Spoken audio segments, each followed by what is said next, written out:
if this has all worked, we have gone out live. We're live now. We should be theoretically live on the Hereticals channel, on Steve's channel, and on X. So we're doing a big multiple screen, or stream, sorry. See, I'm already stuffing things up.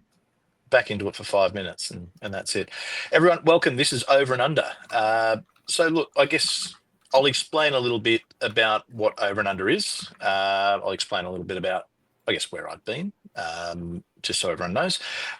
So Over and Under, it's just a conversation between two people from different sides of the planet who, I guess when we first started talking, had diametrically opposed views on a number of things, particularly politics.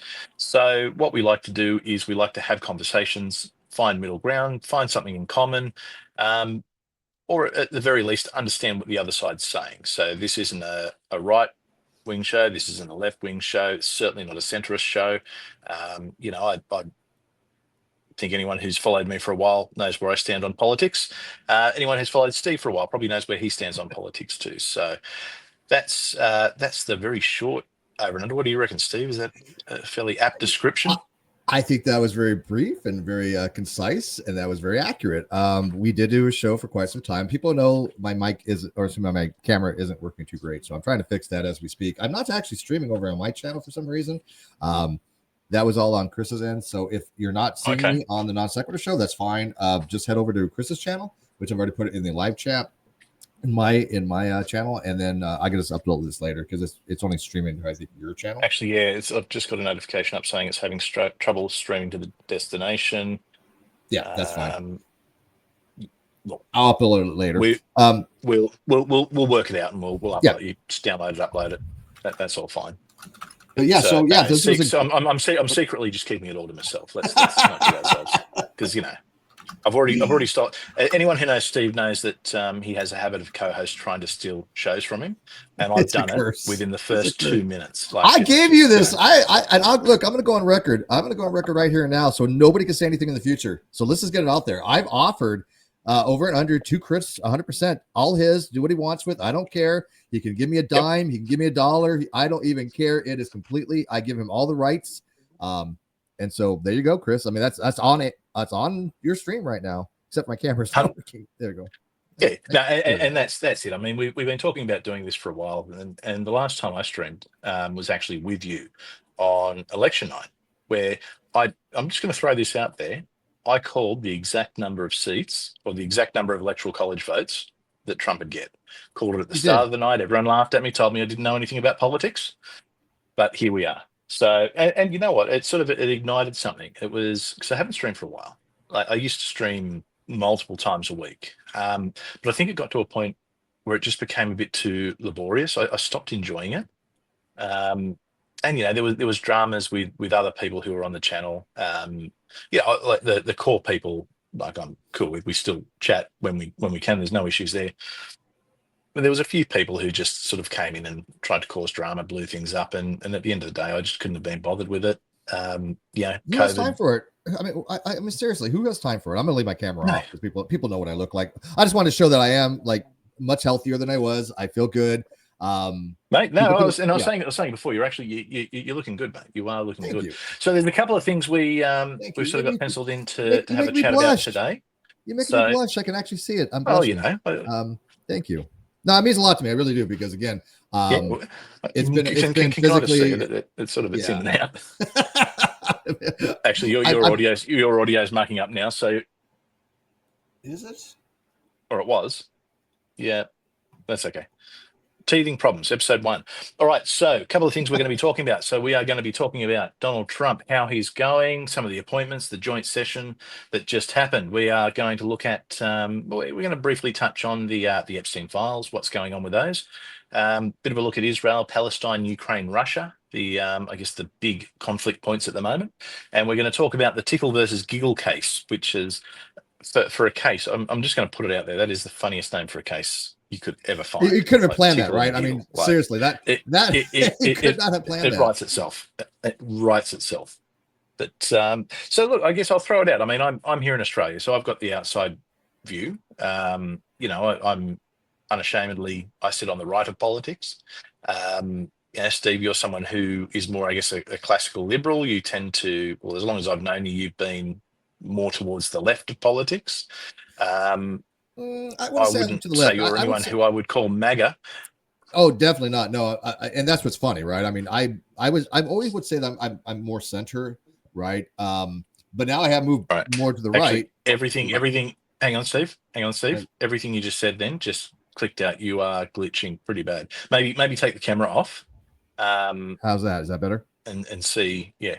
Is that better? 100%. Yeah. Cool. Okay. So I'll just leave the camera off. 100%. So start again. Sweet. Okay, start again. So what I was saying was I wouldn't ever have said that I would like right or to the left. I was always kind of center. The only reason I'm leaning right nowadays is because I think the left has moved so far to the extreme that basically I just by comparison I seem to the right, and maybe if you want to make the argument that because the right has very specific positions that I do agree with, that I lean right, I'm okay with that. I mean, that's a fair thing to say. But I was never one to jump on any kind of bandwagons. I'm not loyal to any particular party. If the Democrats screwed up, I called them out. If the Republicans screwed them up, I called them out. I was not favorable to Trump during his first presidency. You know this. We had many discussions on it. 100%. You were vehemently against Trump. Even in the lead up to the election, I would say you were against Trump. I don't know if the word against. I was just, as a person, I don't particularly find him to be a very upstanding person. I think he made a lot of errors in his first presidency. I think he was, saying a lot of misinformation to the public. But I did predict that he was going to win. I predicted he was going to win the second time too. But I think I'll let everybody know this, that it was you, completely, like 90% you, that kept me from jumping on that orange man bandwagon, that hate Trump derangement syndrome bandwagon, because you kept reminding me to be objective.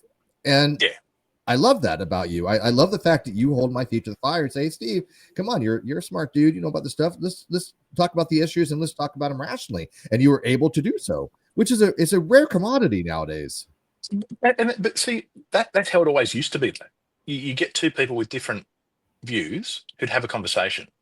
And look, not everything has to be a debate too.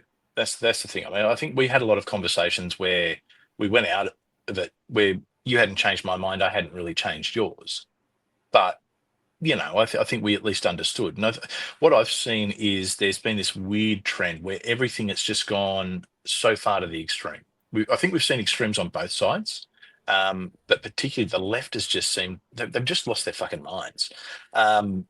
Like some of the things I think, like the DEI stuff, a lot of the, I guess, pushing the trans stuff to the point that they've pushed it, where I think they've actually done more damage than anything. And look, that's not to say the right's perfect. I mean, I think we've certainly got the woke right, but I think the woke right seems to be a little bit more contained and under control, and kind of just the Christian fundamentalists more than anything at the moment. But I guess getting back to it, sorry, there's a question I'm going to answer. Okay, why can't you super chat? No, I didn't disable it because I haven't streamed for so long. I've actually been demonetized. So I need to get about 4,000 watch hours up. So everyone watch it. So that way then you can super chat again. But I am keeping an eye on things. And I will do my best to sort of go through and answer questions in the chat as we go. So Steve, as an American who isn't a traditional Trump voter, what do you think? How's he going so far? What are your impressions of him starting this second term? I think the second term he jumped in and he just said, I'm going to do everything that needs to get done that prior presidents have not been able to accomplish. He had a mandate from the voters, from the electorate. There was no, where'd you go? Where'd you go? I'm still here. I'm I'm making it all. You're the one talking, so I just thought I'm just going to make it all about Steve. Thank you very much. So he had a mandate from the voters, and that mandate was, we need change. A lot of people told me that people didn't vote because of they didn't vote for Trump because of DEI or wokeness or the transgender arguments, and that's completely bogus. Everyone I talked to, they all seem to agree that was a big part of why Trump won. The Democrats had latched on to this woke ideology for decades, and they've just gotten progressively worse because they were catering to the constituents they wanted to get their votes. And they I think from the top down and from the bottom up, they were indoctrinating civilization with this bizarre gender ideology, and the Democratic Party used it for political advantages. And eventually, it just wasn't sustainable any longer. And I said 2 years ago it was not going to be sustainable. I said it's going to be a major, major backlash, 180-degree change, and it was. They got rid of, by executive order, DEI funding. They got rid of DEI and diversification in school. They got rid of the Department of Education. They got rid of basically men in sports. They got rid of wokeness as a whole. And at the federal level, at least they're not going to allow for federal spending to be used for indoctrination, because that's my position. All this was political indoctrination. And so, yeah, I think Trump had a mandate for the people to go in and fix this. And he did exactly that. He did exactly what the voters voted him to do. And I think that's the thing. I mean, it's probably one of the first times, love him, hate him, agree with him, disagree with him, he's doing what he said he was going to do. He's doing exactly what he said he was going to do. There's no surprises, I don't think. See, my impression is I think he's come in pretty hard. I think he learned a lot of mistakes from the first time he was in. The first time, I think he was a New York businessman. He didn't know Washington. I think he brought a lot of people in who weren't necessarily the same agenda as him. He was going to try and drain the swamp, but I think he brought a lot of the swamp in. I think he tried to be a peacemaker. I think he tried to be a bit of a try and keep both sides happy. And I think that spectacularly backfired on him. I think this time we're seeing, a more experienced and more weary Trump who knows what he's doing. So, that's my impression. So I'll throw it over to JD Vance. What are your thoughts on JD Vance? I honestly had never heard of him prior to, recent elections. I mean, he just was somebody on my radar, so I didn't. Really there's a movie about him, don't you? Well, I mean, I know he was an ex-military. I know he was a SEAL, if I'm not mistaken. Was he a Navy SEAL? Or sniper? What was he? I think he was just in the Marines, wasn't he? Maybe he was a Marine. I know he's ex-military. Yeah, he was a Marine. He was a Marine veteran. Yeah. Now that I think about it, I'll look it up. That's all right. You keep going. But I just from my watching of how he's been able to handle these situations, especially complex situations like with the Ukraine Putin situation with Zelensky, I thought he handled it very well. I thought he's I wouldn't say authoritarian, because I know that word is thrown around, right? A lot of people say, well, Trump is authoritarian. There's a difference between authoritarian and hang on. That's what they say. But I mean, the way the presidency is set up is the presidency in the United States is a powerful position. They have their cabinet, right? They have their own agenda. But it's not like he can just pass laws without it going through Congress and the Senate. Like it's a 3-tiered system. There's 3 steps for it. So but this whole authoritarian thing it's bullshit. It's people mistake leadership for authoritarianism. Right. That's what I was going with that. Exactly. You have to be a leader. And I ran into the same problem myself when I would have a leadership position, or as people knew, when I would run a channel or a group, I had to make executive decisions. I had to make decisions for the good of the whole. And people were like, oh, that's just a power trip. No, that's how a leader leads. And a lot of people have never been in positions of leadership. I'm ex-military. I was E6. And a lot of people shouldn't be in positions of leadership too. I'm just going to put that out there. Oh, not everyone can lead. Some people have just got to go with it. Some people have just got to follow. It is what it is. Not, it's a saying, you can have too many chiefs and not enough Indians. That's probably going to get cancelled, but no, it's a fact. It's a fact though. Yeah. But do you agree that generally speaking, military people tend to be better leaders?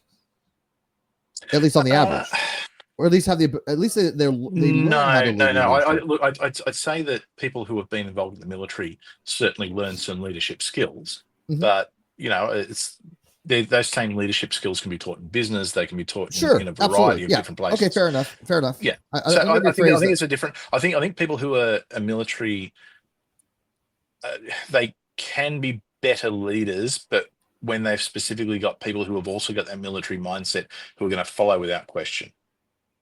Which is not what you're supposed to do. Obviously, you're giving it an unlawful order. You are obligated not to follow it, right? But What I meant by people in the military, like for myself, you don't make E6 if you don't know how to lead people. You have people under your your watches. When I Yeah. was in the Navy, I had to actually write schedules for people to stand watch. I had to train them. I literally had to train them to operate a nuclear power plant. They would come to me and say, "Hey, Steve, will you please ask me questions about this and then sign my qualification book saying that I know what I'm talking about?" That's a leadership position. They're entrusting me to say that this person knows how to operate a 150 megawatt reactor. I would say that's a leadership position, right?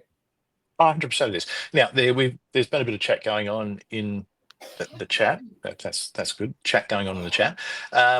This is something I see all the time. What does woke mean? Look, I think anyone who's on the internet in 2025 who asks that question is either trying to bait or, this is their first time on the internet.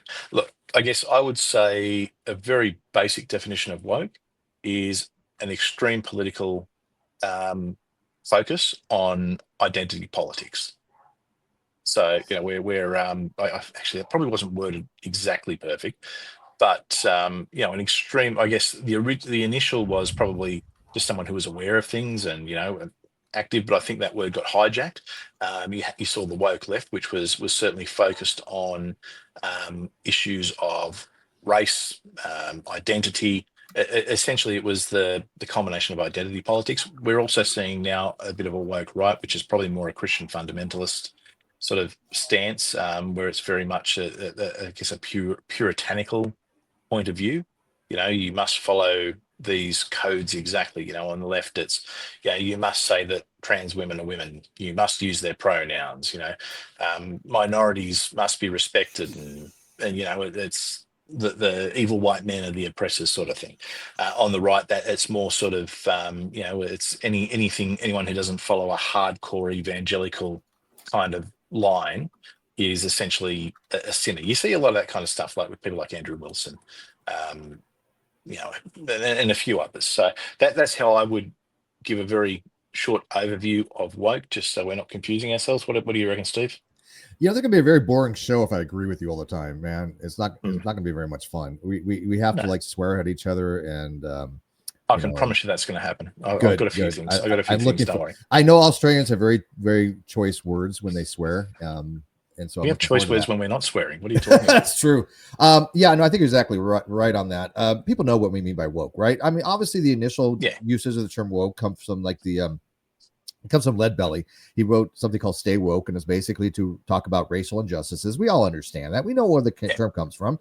When Saturday Night Live does a skit and they're mocking wokeism, they're not woke. They're not mocking police brutality on blacks. What they're mocking is this hyper vigilant, over the top, virtue signaling approach that if you don't conform to exactly the ideology of certain individuals, then you're considered to be hateful, bigoted, or whatever. That's woke ideology. If they don't have, most of them do not have a sense of humor. They don't understand comedy. They don't allow for any kind of free exercise of discussion on any topics. They try to shut them down, which is it was just so antithetical to what I try to do. It's ridiculous, but I only really see that from the woke community. They say you can't talk about this stuff. Actually, you know what I think it is? I think it's the evolution of cancel culture. I don't disagree with Frank there. I think initially woke was someone who was just compassionate, was aware of different things and injustices that were going on. But then it became sort of entrenched with cancel culture, identity politics, and it got taken to an extreme. The word got hijacked. I mean, what was initially probably just someone who was a bit thoughtful, compassionate, and aware, that's out the window now. And I guess the next one, woke Catholic, no, that's not redundant. Absolutely not. And in fact, a lot of the woke right tends to be sort of that more Catholic, evangelical, sort of very, very, very firm on, it's, I mean, look, I'm very pro-nuclear family, very, very pro-nuclear family. But by the same time, that's, I'm not going to be straight down the line and, anyone who is against that is, automatically a bad person, a sinner, must be cancelled. And we're seeing a lot of that on the right. Even like on the right at the moment, we're seeing a lot of the anything to do with the war. And we'll touch on this later. Like Israel, Palestine, and Ukraine, Russia. There's a massive split on the right about those issues. and we're seeing a lot of the, I guess, the woke puritanical side trying to cancel each other.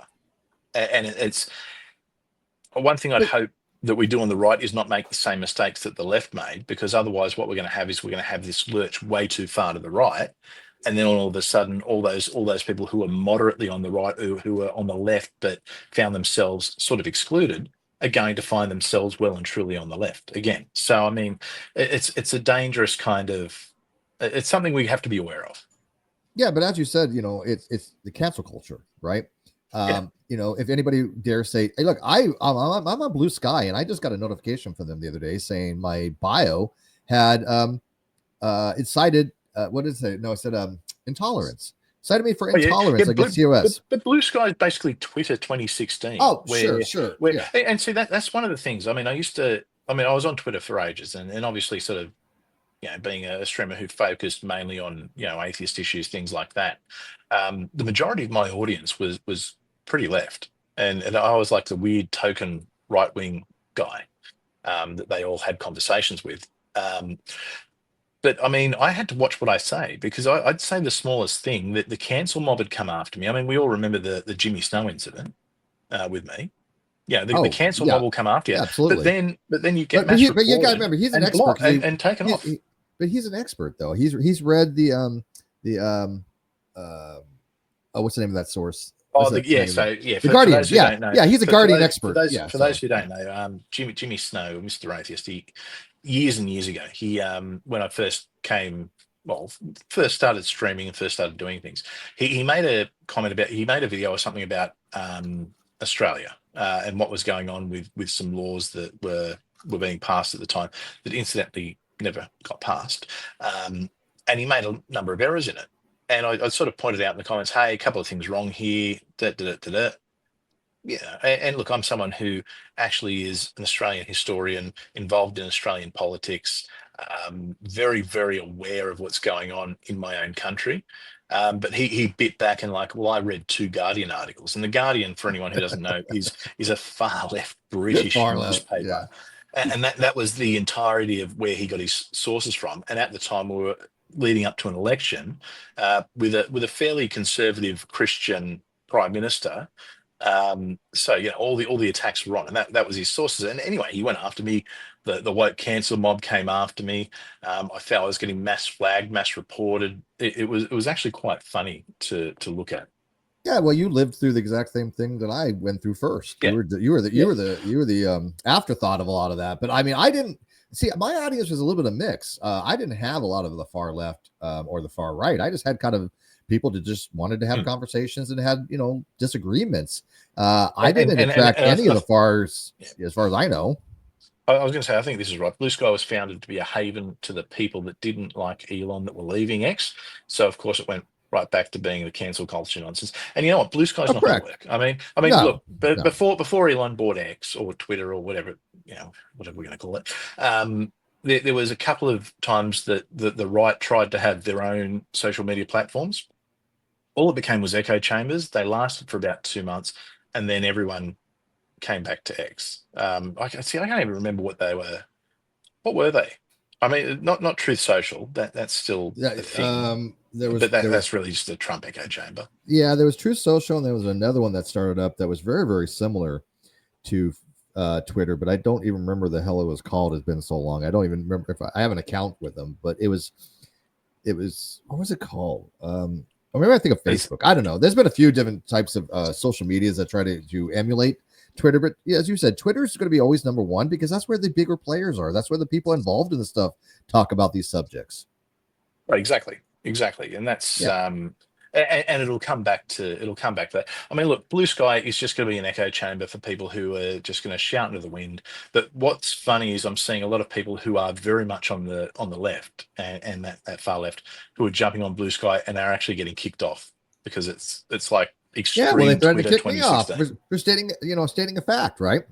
Because I said trans women are men, and people who are like, well, that's hate speech. I'm like, wait a minute here. Let me just run this argument real quick, and then we can get into the topics of the night for Twitter. But my argument was kind of simple. I'm like, wait a minute.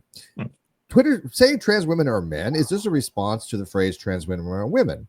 And trans women and women, if I think that is false, and I'm going to say the opposite to it because I'm just saying that what you're pointing out is incorrect, what I'm putting out is biologically correct. And so we can have that dialogue. But apparently they're able to put out trans women or women without any pushback. And that's cancel culture. This is the exact type of woke thought that America did not want any longer. They did not want to be told what they can and cannot say or think. It's the kind of thing that America voted against. I think absolutely like, did. You know what? There was an ad that came out right at the end of the presidential campaign.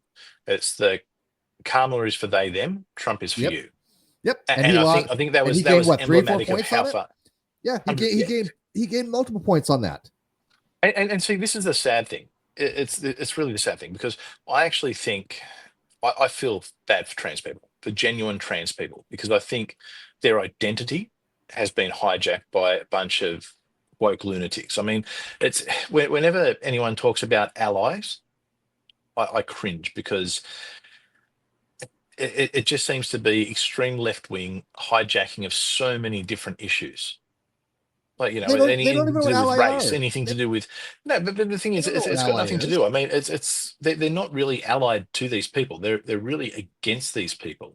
I mean, look, when you've got some bloke with a beard going, "Call me she, her," well, they're clearly taking the piss. I mean, that ain't it. When you've got someone who's like a Blair White or Jen, who I used to stream with, that is definitely an absolutely someone who is, I would say, I'm going to call a woman, because that's who they are. They've actually taken those steps. It's not someone who is grifting, and there is so much grifting on this. Here's my view of that, and I'm again, we're gonna have a very boring show because I'm agreeing with you again. There are people out there that you build social rapport with, and they're friends. People like Buck Angel has always been civil to me, so I refer to Buck Angel as a he. Jen, very sweet. Refer to her as a her. Blair White, refer to her as a her. Jessica Gill, refer to her as a her. Why? Because I have a friendship relationship with a lot of them, or at least a working type relationship. A cordial, right? I think it's just basic courtesy. I think, look, I see, like, Ben Shapiro, and I like Ben Shapiro, don't get me wrong, I really like Ben Shapiro, but I think sometimes he'll intentionally bait, and there's a bit of that, and this is where some of the woke right comes into it, where the woke right will start attacking and taking a very black and white, call every trans woman he, and I think that's wrong. That being said, when it comes to things like sports change rooms, I think that's where I think most people draw the line. But so would okay, so this is the problem. What happened was the transgender community unfortunately decided to try to get so many people under their umbrella that they started bringing in people like AGP males, pedophiles, the maps, right? They started bringing in anybody who dared say I am anything other than a straight white male. They're going to put under the umbrella of LGBTQ plus T5, 12, SY, whatever, right? Yeah, that was the problem, because the transsexuals that you and I know that we talk to, they don't even put up with that stuff, right? But most of the ones, and I'm not speaking for everyone that I've ever, it's their, for everyone I've ever spoken to, stream with, anything like that. I'm not speaking of that for that, but a lot of people who I speak to who are in that community are just over it. Like they just see they see the ridiculousness of it, and what bugs me is there's such an attack on women and women's spaces, and that is something that I find as a big issue. Like, I've got a wife, I've got daughters. I don't want them to go into a change room and have someone with male genitalia exposing that. I mean, I don't want any genitalia in general exposed, but I mean, obviously that makes you a bigot, Chris. You're a bigot and a Nazi. And you know what? Bigot, turf, all that kind of stuff, those words have no meaning anymore. They're so overused. I mean, I remember, like, years and years ago, if someone had called me a Nazi, I would have been deeply offended and upset by it. Now I just go, yeah, whatever. Right, exactly. Because everybody's a Nazi to somebody who doesn't agree with them. That's exactly. The problem. And it takes the power away from those words, which is an absolute disgrace. I mean, especially with, and I'm going a bit off track here, but especially when people call people Nazis. I mean, the Nazis did some horrific shit. Like they mass murdered people. They rounded people up into extermination camps. They were some of the evilest people that the planet has ever seen. And the fact that that name just gets thrown around for someone who I disagree with politically, it's a fucking disgrace. Because at the end of the day, it takes away from the experience that the actual real victims had, and it's Oh, I attention absolutely seeking agree. bullshit. I mean, if someone's going to say, "Oh, I'm so," and especially, and this one thing that pisses me off about the US, mate. I'm going to put this right out there right now. To see Americans complain as if they're the most subjugated and worst off people in the world. I mean, Not you're by the any means. fucking richest country in the Yeah. world. No. You're probably the and I say I love my country, but let me just say, America is probably the greatest nation that has existed to date as far as what it's been able to achieve I totally agree. I'm culturally. American. I put my life on the line for this country. I support America 100%. And I agree with you, although California's become a shithole. But as America as a whole, yeah, I'm proud to live in this country. And I'm telling you, I've been all around the world. I've seen what it's like. I've been to South Korea, which I love. South Korea was really, really nice. But you see like what's happening down there with the Jolly Somali guy, right? Their laws are different. You don't have the same freedoms you have down here. He's finding that out the hard way, by the way, because have you followed that whole story with Johnny Somali? Bits and pieces. Okay. But I mean, I've been over to South Korea. They're lovely people. I had a great time there, right? But I wasn't going to do anything stupid that in violation of, just decent common courtesy, which he did. He's the one who was throwing things in the convenience store. Yeah. Yeah. Oh, it's far more than that. It's far more than that now. That's just stupidity. I mean, you go to a country and try and pull that kind of shit, and right? No, it doesn't. But as you said, though, we have a lot more liberties here in America than any other place. And again, a lot of people don't understand the difference between a right and a liberty. They really get these things confused because when you're even freedom of speech, right, I mean, you guys take your freedom of speech for granted. I mean, we've had here in Australia, we've had laws recently that are being passed at the moment that restrict so much of what we can say, what's offensive. You're seeing what's going on in the UK at the moment. I mean, they're arresting fucking 70-year-old people for Facebook posts. Mind blowing. I mean, I don't even understand it. It's absolutely insane. It is like Britain has regressed. What the fuck is going on in the UK? Yeah, Britain has regressed. They have absolutely regressed to a tyrannical type because monarchy. The UK was such a wonderful country. Absolutely such because a wonderful country. Because they were getting pander. They don't even have conservatives there anymore. But the conservatives aren't conservative. You don't think that the UK was modeling themselves after America? Of course they were. They were trying to. What the hell happened? They literally did a 180 and said, we're no longer going to have these freedoms. We're gonna crack down, and they're gonna become a totalitarian type state. And what's so funny? There were people who were worried about Trump doing that. You watch the joint sessions joint session to Congress, which we're gonna hopefully get to in a few minutes. But what the hell was so Nazi-esque about that? What was so totalitarian? I've seen nothing, and I'm being objective. I have seen nothing from Trump that even remotely would be something that somebody could honestly say, I think this is fascism, or I think this is Nazism. And you're absolutely right. It denigrates the victims of the Holocaust and the people that suffered under the Third Reich and what Hitler did.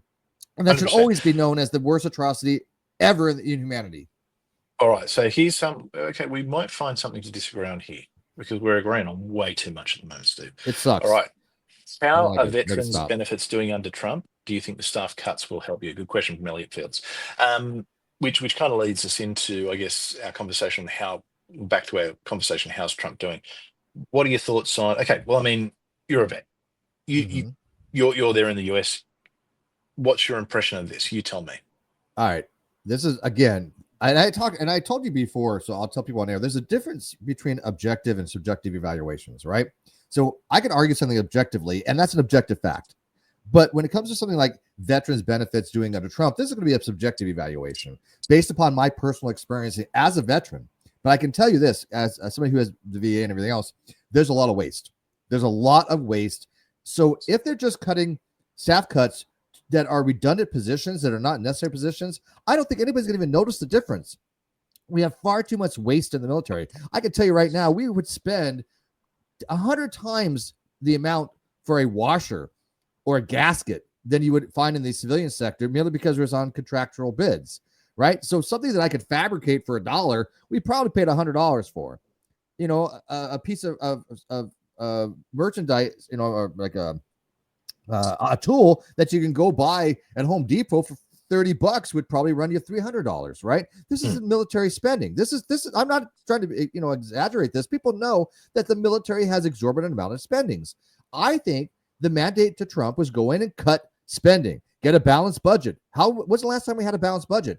And if veteran benefits staffing has to occur, I'm okay with this because I don't think there's going to be a notable difference. And if there is difference, you hire them back. But we have to have cuts. There has to be cuts. We're under control. We're agreeing on way too much here. This is funny because when we first did this show, and we're probably going back probably more than 5 years when we first did Over and Under, we disagreed on pretty much everything. I remember there was a lot of the Trump stuff going on at the time. You were vehemently anti-Trump. It's really quite interesting. It's really quite interesting. This is gonna be our disagreement because I would disagree with you on that. I don't think we had much disagreements. I think that because I was a centrist and you had your views, I just wasn't fully convinced the way you were of certain things. I never told you were wrong on anything. I don't think. Have I? Have I ever said you're wrong? For example, you brought up earlier about the electoral college, right? You nailed exactly how many electoral votes it was going to be. Did I say to the number? In fact, not only did I pick the exact number, I'm just going to put this out there because I'm going to brag for a second. I picked the exact number and I picked how every single state would go. 100%. And absolutely. Did I tell you, Chris, you're an idiot? You're wrong. No, plenty of people, plenty of other people did. But I thought they were idiots, right? Because I even told you, you know what? You're it's very possible. And I said he's probably going to get all the swing states. And people laughed at me. They're like, "Oh, he's down in polls in the swing states. He's never going to get the swing states." I'm like, "You're not listening to the people here." I think we now know that the polls were wrong. But the funny thing is, I think they had all these false polls out saying that Kamala was ahead. You know what that did? That made sure that the people who were voting for Trump went out and voted for Trump. Right. And stay at home. Right. They're like, "Oh, we need interesting point here. Clinton had the last balanced budget, and George W. Bush went to war against innocent nations. I agree. I don't think so much Afghanistan. I don't think Afghanistan was an innocent nation. I think they were harboring the Taliban. 9/11 happened. I don't think there's too much wrong there. Iraq, I think in hindsight, history hasn't been kind there. There were no weapons of mass destruction. That being said, Saddam Hussein...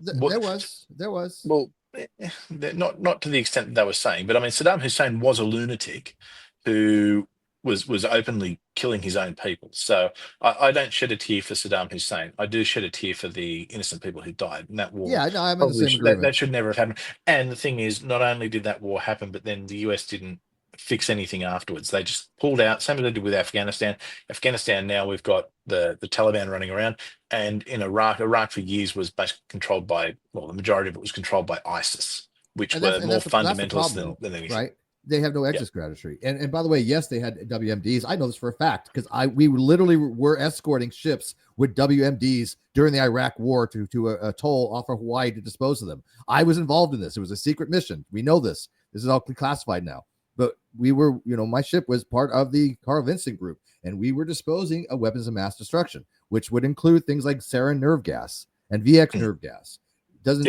Weapons of mass destruction doesn't necessarily mean nuclear, right? But there was chemical weapons which are considered WMDs, which we were destroying from Iraq.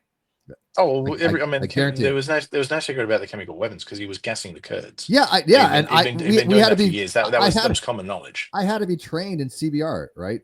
Chemical, biological, radiological warfare. I mean, I had to do all the chemical stuff because we were not just exposed possibly to radiation, but to chemicals as well. I mean, so.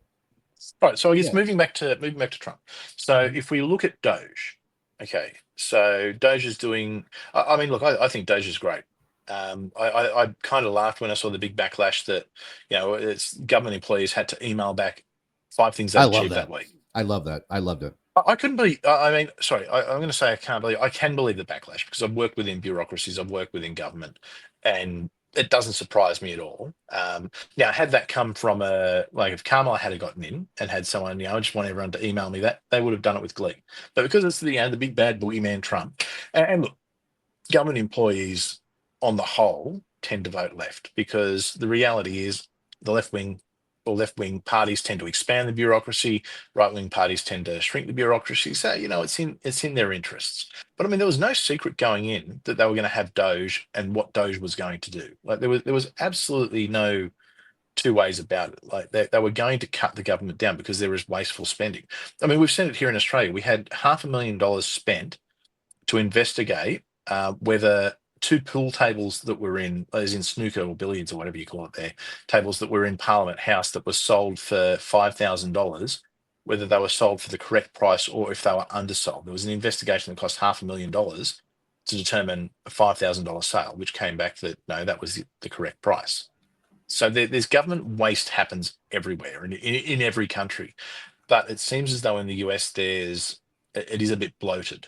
Like there's people who quite literally had nothing to do.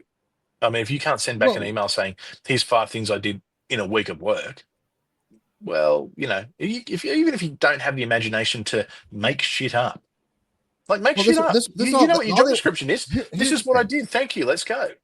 There's two parts to this. The first part is we know that in order to lower unemployment rates, the government has made jobs just so they can say we're making jobs for people. Okay. And I'm not going to criticize job creation. Okay. Even at the federal level. However, if it's redundant, then what's the point? And all this, questions, all this 5 questions was a couple things, but basically it was, does this person even exist?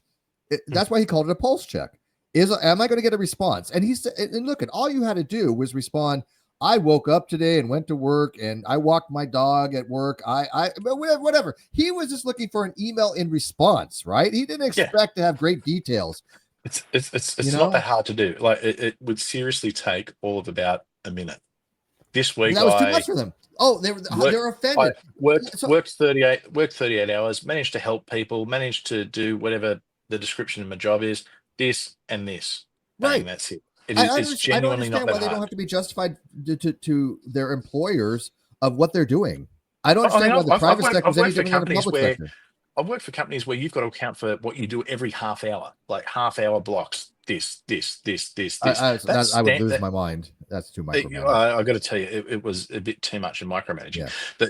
But that being said, I mean, these things aren't unheard of. Like what they're trying to do is work out, all right, where's money being wasted, where's money being spent. Right. I have no issues with it. Yeah, especially because again, his mandate was to cut spending, right? And Doge is a mandate.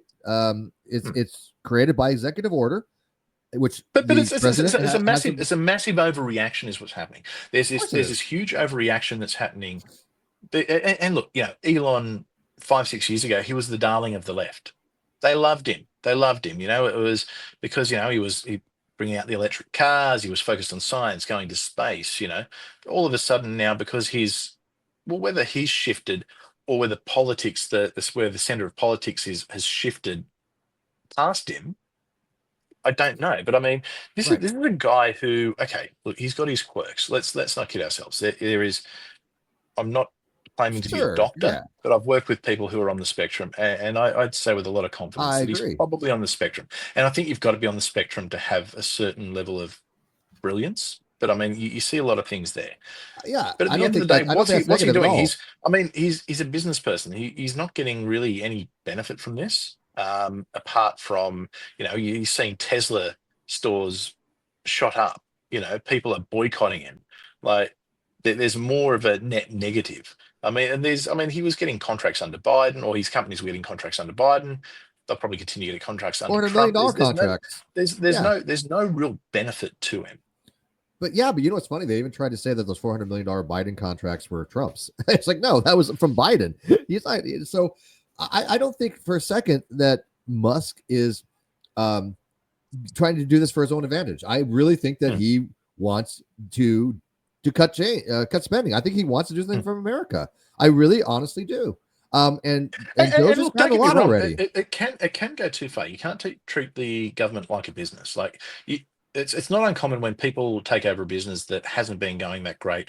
You get in and you gut the place. You basically almost want to reset, start again, because a lot of the time it'll be waste. And I mean, he did that with Twitter, and I think X, as it is now, I think is running better than ever. I think I do too. I think popular. There's a hell of a lot less bots. I'm going to put that out there. There's still bots, but there's a lot less bots. He's managed to monetize it. I mean, people are paying their $8 for that blue check mark. I'm one of them. People are doing that. So I think what he's done there, he essentially went and gutted that. Doesn't always work with government. I think you've got to be a little bit careful. I think you can take it too far, and I'd be keeping an eye on it to make sure he doesn't take it too far. Well, there always has to be But checks and balances, right? I mean, you brought up earlier that the whole system for America is based upon a tripartite type system, right? You have legislation, executive, and judicial, and they have specific things that the Constitution lays out for them. Trump is allowed, as the head of the executive branch, to do things by executive orders. The problem is those are not making laws, right? The legislation, the legislative branch makes the laws, so he can't make law. What he can do, though, is make executive orders to form these departments, such as DOJ, and then eventually some of the things that come from that will hopefully become law, right? Because once he's out of office, the executive orders can change, right? So things that he has signed by executive order basically only stay in effect as long as he's president, until somebody comes in and they want to change it. But that's why they're scrambling to try to make some of this stuff into law. And that's why I think the Democrats are fearful of it. Because once it's signed into law, it's a lot harder to change than it is by executive order. And so you have the judicial branch chiming in saying, well, we're saying that these orders are unconstitutional. The problem with that is these federal level judges don't have the power to do that. Only SCOTUS does. Only the Supreme Court can say the executive branch has overextended, it's unconstitutional. I don't understand how any judge in a federal level can override the executive branch, because everything that I've read on it, everything that I've looked up, every AI that I've had these conversations with, right? Because I like to debate AI. Every one of them seems to agree that a low-level district court, even at a federal level, cannot override the executive branch on that. Only SCOTUS can. So where am I getting confused? Really quickly, I'm just going to say I'm really enjoying reading the chat as we go. There's way too much. I can't respond to it all at the moment. I think a lot of people don't agree with this, which is interesting. But I mean, I prefer when they don't agree with me. Right? I agree. You know? I prefer when you don't agree with me. We're agreeing way too much. But I don't. But it's so funny. I don't. The problem when people don't agree is this. I come from an argument style from logos, right? There's logos, ethos, and pathos. The people that argue from pathos are the liberals and the Democrats, and they don't score any points with people that argue from logos. They will almost always lose to logos. The reason being is because I will argue objective facts, and they will argue from emotions. You're a big, meanie, poopy head. That's not an argument. And so if they're going to say that I'm wrong about something, especially when it's a fact that I say, okay, this is an objective fact, they need to bring far more evidence than they bring. And that's the problem. That's the disconnect that you have with people online, is because they're arguing from different styles, and it just doesn't work. And so when people disagree with me, I'm like, okay, that's fine. Change my mind on the subjective things, just like you have, right? I was more of a centrist. And so talking to you and many other people, I moved more to the right a little bit. Again, mostly because the left moved to the left. But again, I never went out and said, God damn, that Chris, man, that dude is one dumbass individual, man. He doesn't know what he's talking about. He's a Nazi. He's wrong. I never, ever did, because just because I didn't fully agree with you, I didn't think you were wrong, right? And that's a big difference. If I thought you were wrong on something, like literally wrong, if you told me, like, for example, it's something in biology or something in philosophy, you're not really heavy into philosophy, and I get that. But if I say to you in something philosophically, like, you know, all of x equals x, which is the law of identity, and you tell me, Steve, that's wrong, yeah, we're going to have an issue. Because no matter what you do from pathos or ethos, you're never going to convince me otherwise, because that's a logical objective fact, right? It's objective fact. In order to show me it's wrong, I need an objective fact of yours to show that's wrong. Does that make sense? You're copying it. You're copying it here in the which is weird. It's usually me that cops it in the comment section. But I guess, you know, it's you do tend to find this.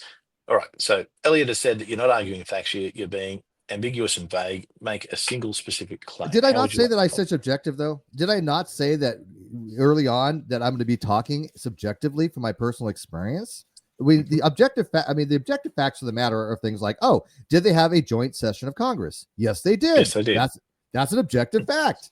Now we can discuss what happened on that particular day, which I think you want to get into, hopefully, at some point. So there is one thing, and I'm going to bring it up now. So I'm just going to bring a video up. Let's just do this quickly. Bear with me. I'm trying to run this on one thing while I'm on another device doing it. Okay, so I want to play a video here of a young fellow called DJ Daniel. This is at the joint session of Congress, or joint session. So let's play this. If there's any issues with the sound, let me know, but it should come through okay, I hope. And tonight, DJ, we're going to do you the biggest honor of them all. I am asking our new Secret Service Director, Sean Curran, to officially make you an agent of the United States Secret Look at his eyes. Look at his expression. Is that coming through for you, Steve? Yeah, I can hear it. Is that coming through all right for you? It was really... Yeah, I can hear it fine. It was... Okay, I'll keep playing. Fine. Yeah.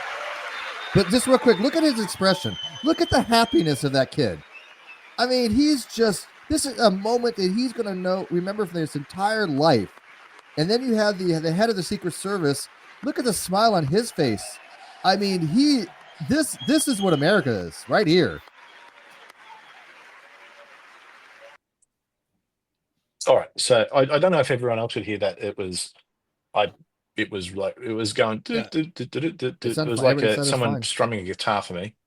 There you go. Must have just been just me, which is funny because the computer I'm playing it off was quite literally right next to the iPad that I'm on now.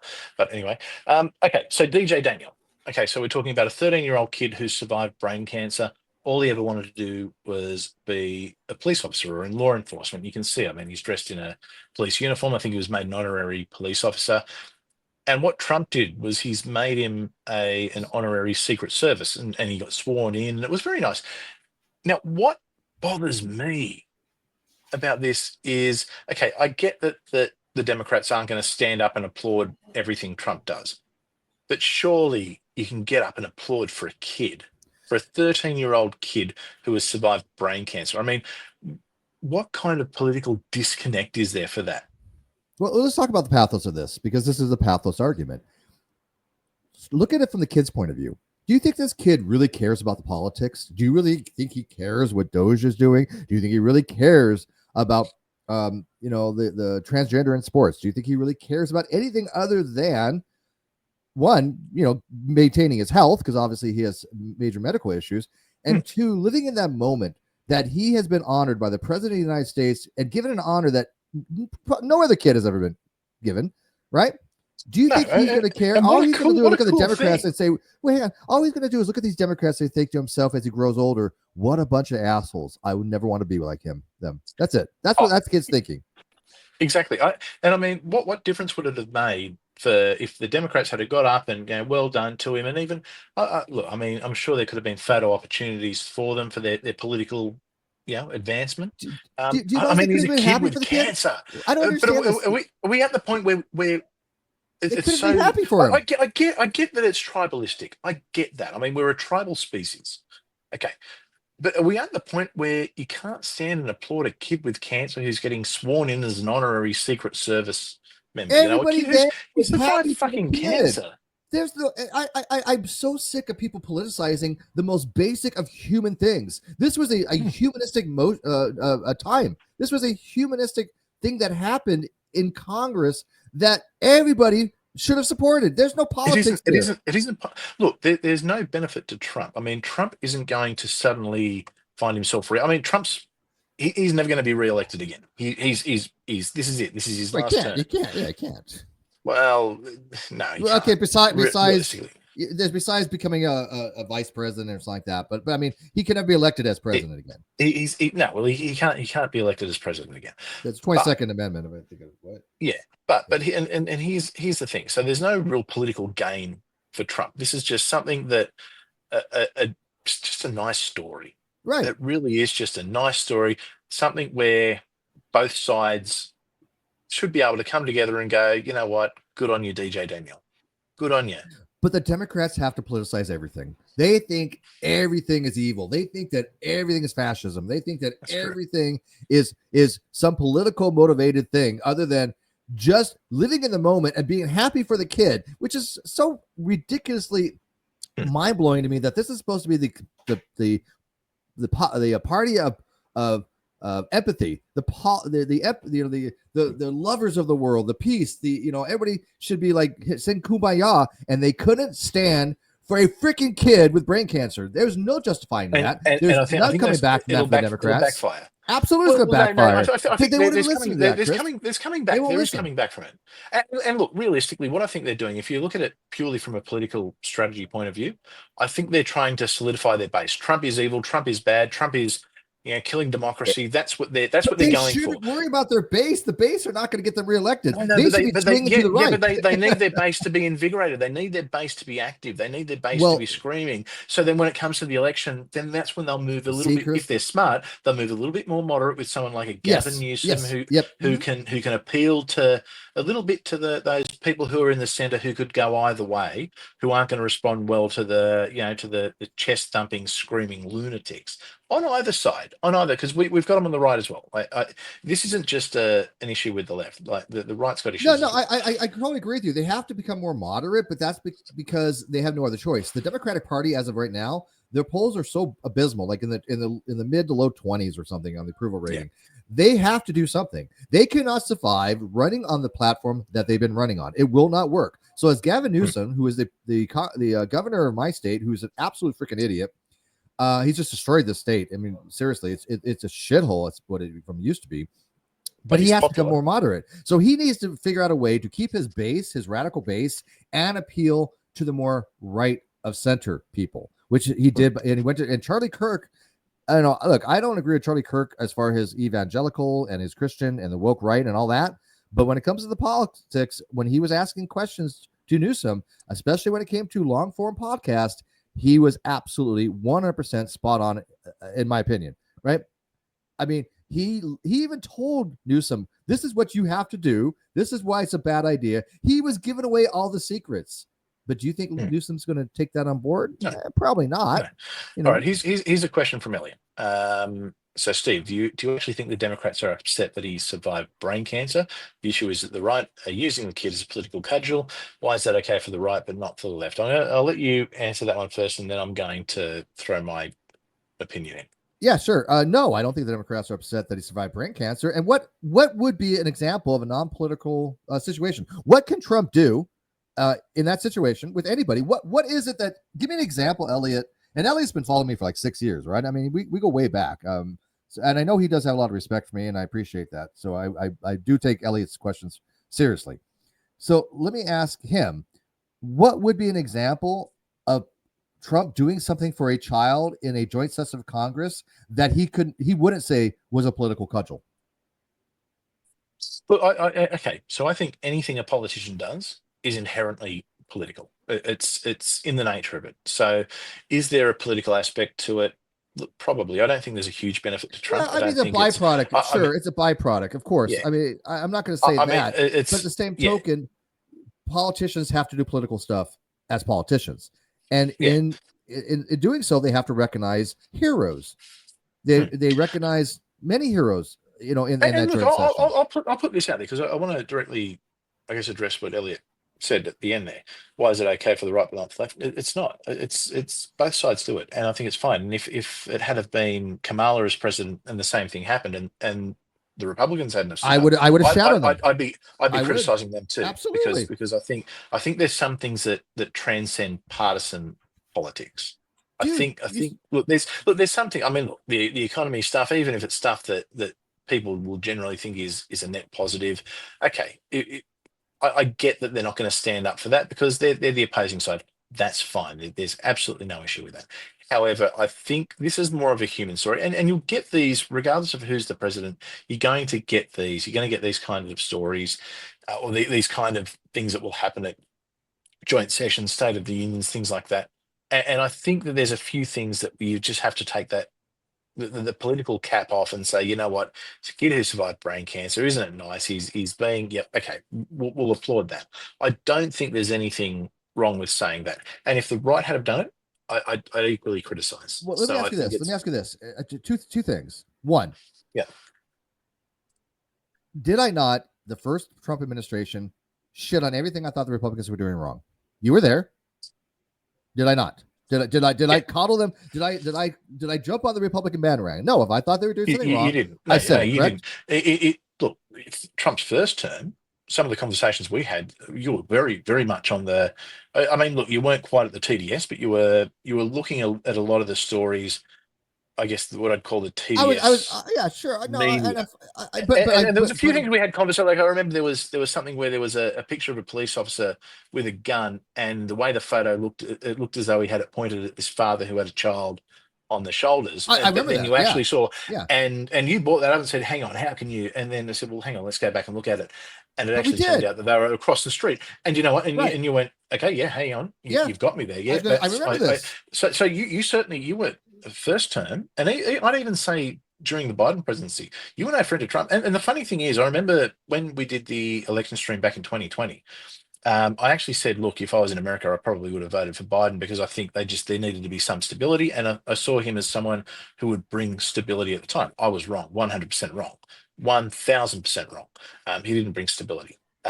So I mean, look, and we had those interesting conversations back then. You, my friend, were absolutely nowhere near the right. In fact, only recently, I still don't think you're on the right. I think I'm moderate. I think you're on the left, but I think it's I think where the center is just moved. Hang on. How is that I can be on the left? And everybody telling me that I'm now MAGA. I'm now Hitler. So I don't understand this. I have half of my fringe followers telling me I'm MAGA. The other half now are going to be telling me that I'm far left liberal. I can't win. I guess they cancel each other out. No, but hang on. There's nothing wrong with you being on the left. There's nothing wrong with that. But I'm not. It's fine. What am I on the left on? I think generally politically, the conversations we've had, I'd say that yeah. Look, I'm not saying you're far left. There's no way. I'm not saying that, but I think you are more on the left than the right. I don't think so at this point. I think the far left. I think the left has moved so much that anything that would even can be construed as classical liberal is but I think if to the right now. Okay, but let's assume that the center is the center and the center never moves. Now, where the left, I think the left and the right move to different ends of the spectrum, depending on who's actually in power. You know, like sometimes the left that are in power, they'll move further to left. Sometimes they'll move to the middle. Right does the same thing. Okay, and I think definitely that the left has moved, or the left in power, the left politicians have certainly moved further to the left. And you see but the right has moved more to the right too. Like John Fetterman is a great example. He's someone who is absolutely on the left, but he's essentially being called MAGA and far right now because he's to the right of those. Well, he's moving to the center. He thought that was inappropriate that they didn't stand for that child. So he's at least recognizing that. Yeah. Right. So, but that being said, would he have stood? Would he have stood? I don't know. Right. I think one Democrat did. But here's the second part I wanted to bring up with that. Because Elliot said I didn't answer the question. Can you bring up his question again? Because I want you to which one? There's been a lot. Oh, about did you think the Democrats were upset that he had brain cancer? That question. Okay, that is a way. You don't have to bring it up. Yeah. Okay. There we go. Okay. This is a direct question that has a yes or no answer. Does it not? Read the question. Well, parts of it have a yes or no question. Well, hang on. But the first sentence is a yes or no. Okay. Okay. Do you think Democrats are upset they survived brain? That's a yes or no. Did I answer that a yes or no? You answered it. Yeah. You said no, I didn't. not. You said that no, they're not upset. Correct. And then I give. There's a statement that they're using the right. They're using the kid as a political. So capital. what is about that's not a direct question. Yeah, and then is it all right for the right but not for the left? And I think I certainly answered that because I said that if the right had have done it, no, it wouldn't be. So I think there's parts of it. I think the bit in the middle is a bit more of a conversational. But well, sure, but I think you're obviously everything a politician does is inherently political. Okay, so we definitely recognize that. There is a lot going on in the chat. I will get to as much of it as I can. I'm trying to find things that.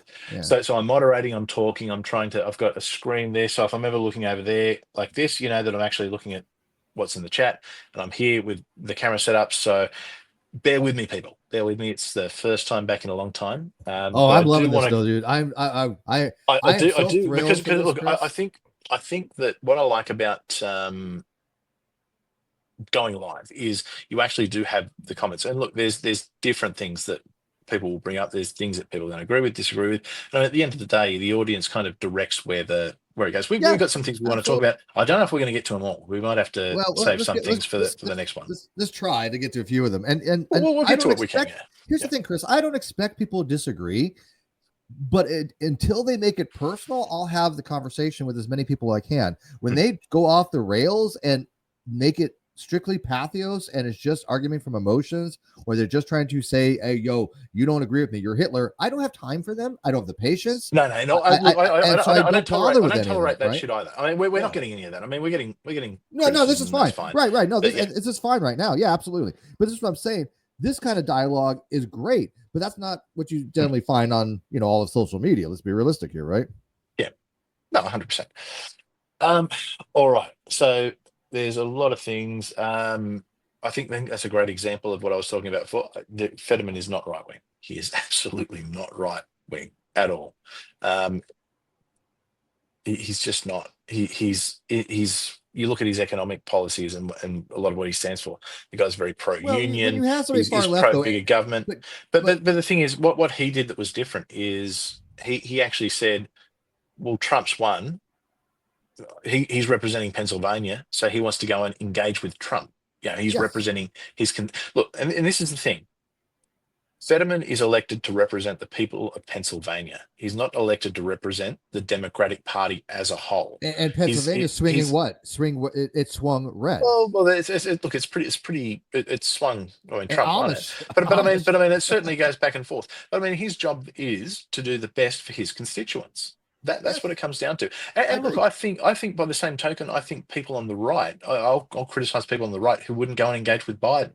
I'll criticize the people on the right who, I mean, there's a lot of stuff said about Biden. He was called a crook, everything, and I think, was there some dodgy shit going on? Yeah, sure. Okay. It's politics. There's always dodgy shit going on. Correct. But at the end of the day, look, people on either side of politics, you're going to get good, you're going to get bad. I think most people get into it for the right reasons. I think most people are genuinely trying to do the right thing to help, and whether people agree with that or not, well, that's where it becomes subjective. Yeah, but also I think there's vested personal interest too, right? I mean, from experience that I always give out my unvarnished opinion. I don't do it for any personal interest other than the fact that I'm giving people my personal viewpoints, period. That's it. Yep. There's no alternative motive. I'm not running for anything. I couldn't give a shit, right? If people ask me a question, I'm going to give them my answer to the best of my ability for what I think. Those are the kinds of dialogues that I love, right? But on social media, that's not what happened with the Democrats. That's not what happened with the liberals. They wanted to cancel anyone who dared speak out against them. They're still doing it to this day. I mean, even trying to call somebody a fascist nowadays it's meaningless. It's just trying to shut down conversation. I mean, look, it's not just. I mean, the right's guilty as well. Okay, and I've seen this a lot with the right. I mean, why do you think I tend to be middle? I don't like a lot of that shit the right do either. Yeah, I think the problem is you've got extremes on both, and there's a lot of Trump derangement syndrome going around. There was probably Biden derangement syndrome going around as well. No, not like I've seen with TDS. And by the way, I mean, with Trump, it goes to a whole new level. Like it goes to an extreme level. I will tell you this if I can. It really was a combination of you tell him Steve Dave, who's in your live chat, and you, a lot of you tell him Steve Dave, that convinced me that Trump derangement syndrome is a real thing. I am convinced. I am convinced it's real. And even years ago, though, I told you that I'm not convinced it's a real thing, but I never told you, Chris, that it wasn't a real thing. That's the difference. That's what being a centrist is about, really. It's like, okay, I'm not convinced on this either way. Let me take argumentation. Yeah, I thought I gave you some pushback. I mean, you gave me a lot of pushback. I mean, we're going back. But that being said, I haven't gone back and watched it, so I mean, I'm not going to quote you. But verbatim from 5 years ago. But there's nothing wrong with pushback. That's how I give pushback. Doesn't necessarily mean that I'm supporting a particular position. We got in. Yeah, it just means that I'm inquiring about your argument. I do an internal critique on your argument. Your argument was correct. Steve Dave was correct. You had consistent arguments and you convinced me. Yes. All right. So here's a good question. I think it's a pretty straightforward question too. So I'm going to throw this to you, Steve. Do you think politicians should have honesty and integrity? And then I'm going to throw it out further and say, And do you think that we see that in general, I guess, for the majority, not just a few crazies on the fringes, but do you think we see that with the majority? Should, yes. However, the morality of politics is in a class unto itself.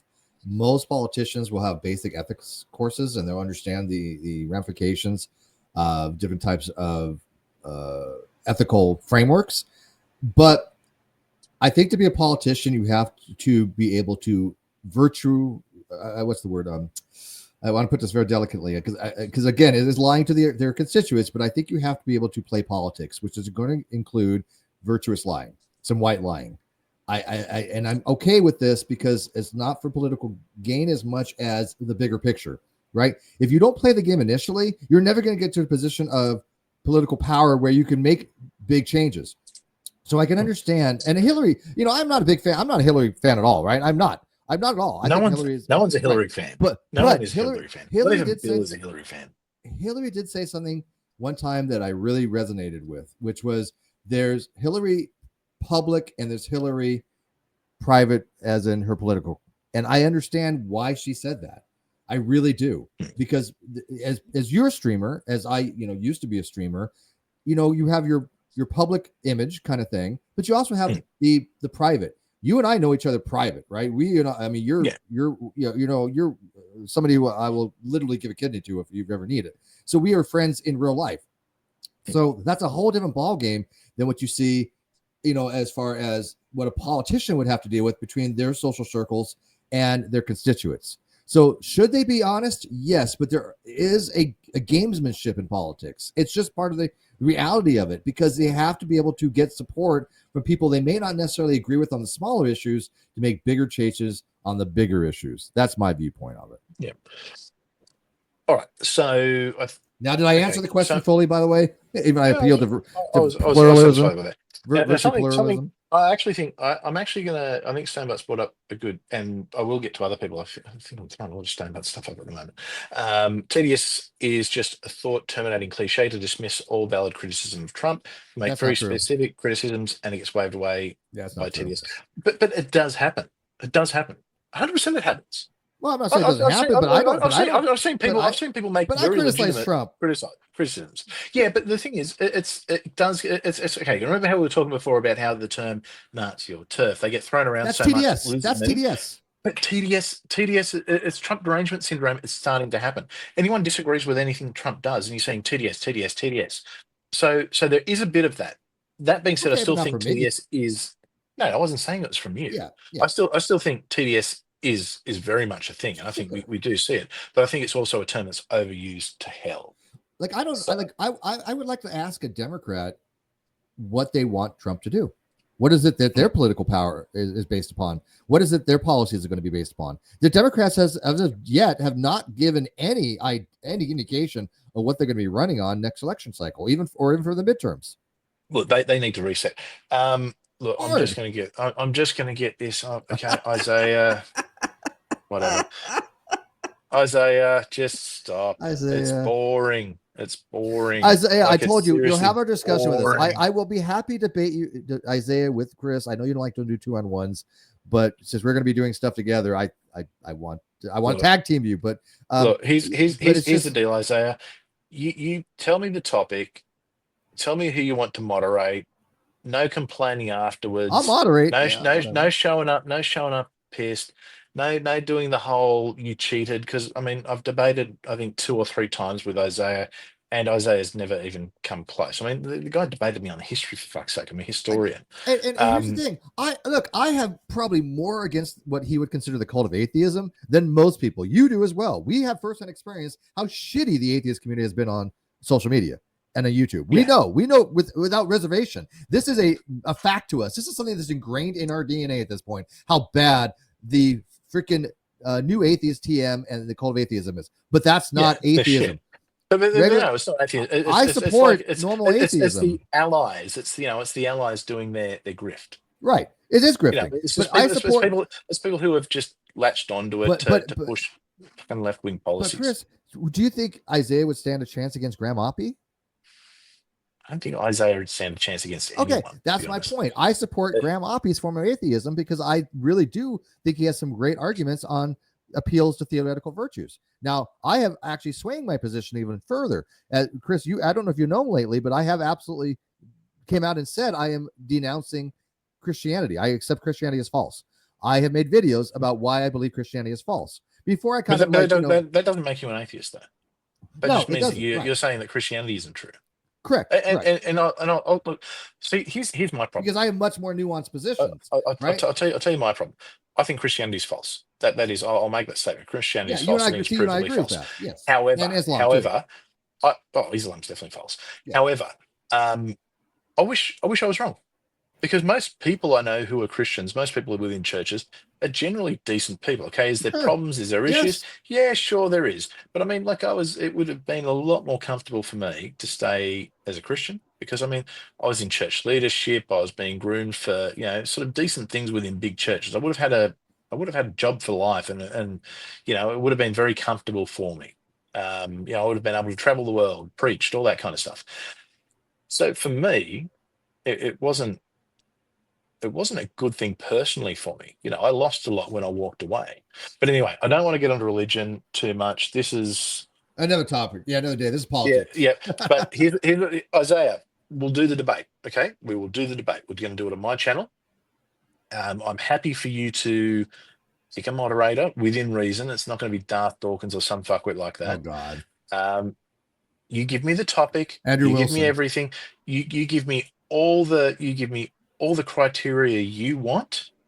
Okay, so that way there's no excuses when I wipe the floor with you for a fourth time. Okay, so there you go. I'll put that out there, and that's the last thing I'm going to say on that. I've made the same challenge, like for people that argue that my paper's wrong, right? I've how many people I've said I will debate you on my paper. Not a single solitary person has taken me up on it. Oh, okay. I'm sorry. One kind of did, and then he's just like recognized he didn't know what the hell he was talking about. He didn't understand my paper. And looking at that, it's why I always laugh when people want to debate me on history, politics, things where I've got your niche, your area. Yeah, exactly. It's like shit. I know. I could convincingly make shit up and back it up. Do you think? I would be an absolute idiot to go, hey, yeah, Chris, let's debate on the Aborigines of Australia and the debate on something that you obviously know a shit ton more on. I couldn't tell you what Queensland from Sydney or Melbourne. I hardly even know. But here's the thing. I've been to Melbourne. But here's the thing. When it comes to topics that I do know something about, I think I know decently enough where if somebody is going to challenge me on it, I will debate them in fair discourse. But they'll never do it, man. They'll never do it with me. Yeah. Okay. Here's one. I think this is a pretty easy one to answer. Can the Supreme Court be wrong about anything? Yes or no? Yes. Clearly. And they overrule themselves. Look, in the US, the Supreme Court's kind of I think they were just wrong on their last ruling, 5-4. I think the Supreme Court is a bit of a joke in the US because it's political. I mean, here in Australia, our High Court is not politically appointed. It is just they're experienced judges. Same with our Supreme Courts in each of the states, and they argue they make determinations really on points of law, not on points of partisan interpretation of law. Well, that's a big, which I think is important. Understand. Yeah, right. The judicial branch their only job function really is to decide if something is going to be unconstitutional, right? They, okay, and they can't. And here's the thing: the future rulings can override a prior ruling from SCOTUS. We obviously, Roe v. Wade, obviously. Really quickly, Stone, but flick me a DM on X, and I'll happy to do that at Hereticals Chris. But do you agree about that the three branches were to keep each other in check, right? And so I don't know how anybody can't say that executive orders are not constitutional. Of course they are. They're completely constitutional. What would be unconstitutional if Trump made an executive order that was blatantly hang on. An executive order is an executive order itself is constitutional, but that doesn't mean that a non-constitutional executive order can be made. I get that. But making, for example, like Doge is within the purview of the executive branch. They have the Constitution, Article 2, has given him permission to do this. So it is constitutional. What would be unconstitutional would be something along the lines of, for example, the last thing that the SCOTUS had ruled upon was 5-4, and I think it was Judge Alito that was the primary dissenter, was about can a certain federal judge force Trump to give the fundings that were being withheld through U.S. aid. And so the SCOTUS did not rule that he couldn't withhold it. What they basically did was kick it down to the lower court again and have them say, what is it that you need from him in order to release these funds? So it's given the lower court another chance to say these funds need to be released and then give the reasons behind them, right? But that's going to be at the higher court because if the lower court rules on it, then it can go back to the higher court, and the higher court can say, look, Trump had the right to withhold funding. Now, I don't know whether he did or did not when it comes to funding. There seems to be some conflicts when it comes to constitutionality. Now, can you withhold fundings that have already been allocated? That's the problem. These funds have already been allocated. And so we're in basically a nowhere land that we've never seen before. Is it constitutional to withhold funding for allocated funds already? Now, if these funds were not allocated, then it would have been no brainer. He could have done whatever he wanted. He could just say, shut off the funding. All right. He could just say, look, we're not funding this stuff any longer. But by executive order, which he did for like the Department of Education, right? He's dismantled it. We're not funding this anymore. That's it. All right. So let's move on. What do we want to talk about next? Because I think we've still got a lot of things to talk about. Bring it up, man. What do you got? What do you got for me? All right. So, you know what? I love this. Okay. I'm going to throw it out to the chat. Tell us what you want to hear next. So a couple of things. Okay. Tickle versus Giggle, Epstein files, Israel, Palestine, Russia, Ukraine. You guys tell us what you want us to go to next. I'm going to be very democratic with this, and we'll just see what comes out. I mean, people might just say nothing. People might just tell us. How about you just pick the first person who answers? Yeah, that could work. That could work. Be quick. Let's see what pops up. Yeah. Russia, Ukraine is the first thing that's popped up. Oh, okay. Epstein files is okay. Well, Russia, Ukraine probably won't take very long. Russia, Ukraine's pretty straightforward. Yeah, I think. What's your take? Okay, what's your take on Russia, Ukraine? All right, my take on Russia, Ukraine. People know that I supported the Ukrainian people. I had the Ukrainian flag for a while. But I think Zelensky has reached the end of his ability. I think that the only course of action is to get Trump to talk to Putin and to Zelensky and make the peace agreement. There's no other option. He's not going to get back into NATO. He's not going to get his nuclear weapons back. And this is the problem that I had with Zelensky in the White House when he was talking to JD Vance and to Trump. This was my subjective viewpoint. This is not an objective fact. This is just how I viewed it while watching it. And people know I review debates. I review a lot of things. So I look at body language. I look at tone. I look at a lot of different things. But here's the thing. Zelensky brought up security guarantees during a photo op which should not have been brought up. That was not the diplomatic time to do it. He was out of line. And they just watched. I think a lot of people have just seen the 10-minute clip. You've got to watch. I watched all 40. Hour I watched 40 minutes of it. Yeah. I watched a 40-minute clip. I watched. It was definitely out of line because that was not the right time for it. Because Trump had already said that we'll give assurances, but not security guarantees. Because what Zelensky wants is boots on the ground, nuclear weapons, and to be made a member of NATO. My view is to get the hell out of NATO. We've been funding money for NATO that other countries weren't paying their due shares. And if we did have, worst case scenario, if it tripped the Article 5 of the NATO, that we have to defend another member of NATO if somebody's nuclear attacked. And if Ukraine got nuclear weapons, I don't think Zelensky is capable of having nuclear weapons and not using them at this point. That's how much he loathes Putin. So I think the only sane course of action is, one, we pull out of NATO. Two, we don't give nuclear weapons back to Ukraine. Let other countries help finance it, even though the UK ran out of money. Apparently, they can't give their $2.2 billion to him. And reach a peace agreement. That's the only situation. And Trump had that. There was all done. All Zelensky had to do was show up and sign and smile. He already agreed to the rental rights. It was all pretty much supposed to be done. But then he started bringing this up again in front of cameras, and that was a bitch move. Yeah. Okay. So you know what? I think we are going to finally have our disagreement, Steve. Claire said it was not out of line for Trump to talk on it the whole week before, stating that Ukraine started the war. There was room for US to take the high road. It's not our country at war. I don't necessarily disagree with that. I think there's probably a little bit more to it than that.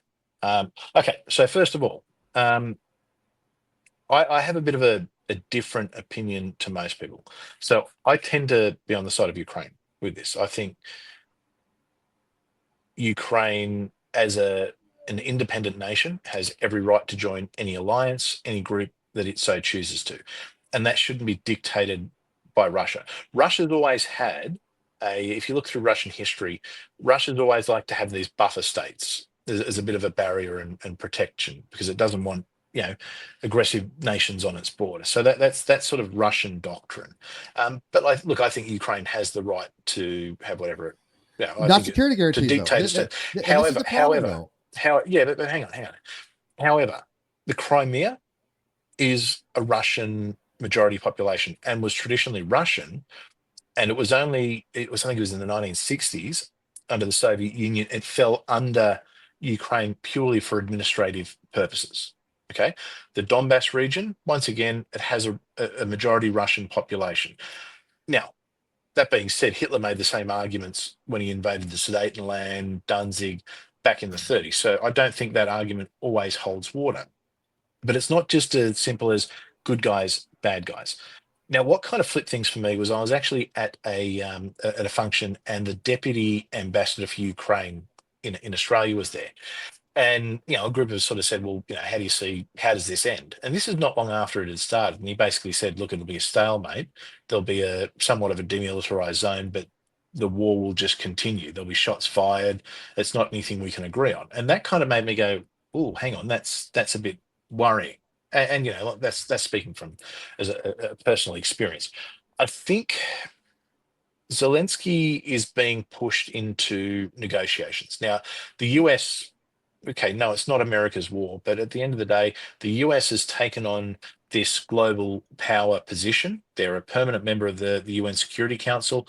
The US certainly benefits from its position in the world, and that comes with some responsibility. You know, the US basically funded NATO because it was in the benefit of the US to stop the spread of communism. Okay, right, exactly. That's why.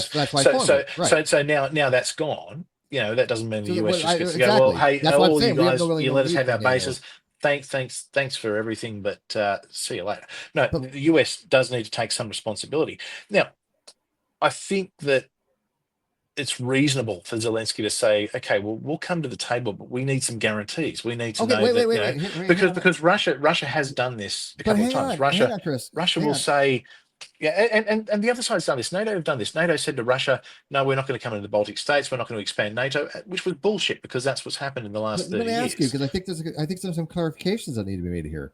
The Budapest, the Budapest, what was it? The Budapest, what the hell is it called? The manifesto, whatever it is. Yeah, the manifest. Yeah, the Budapest manifesto basically says that we have to give them assurances. Memorandum.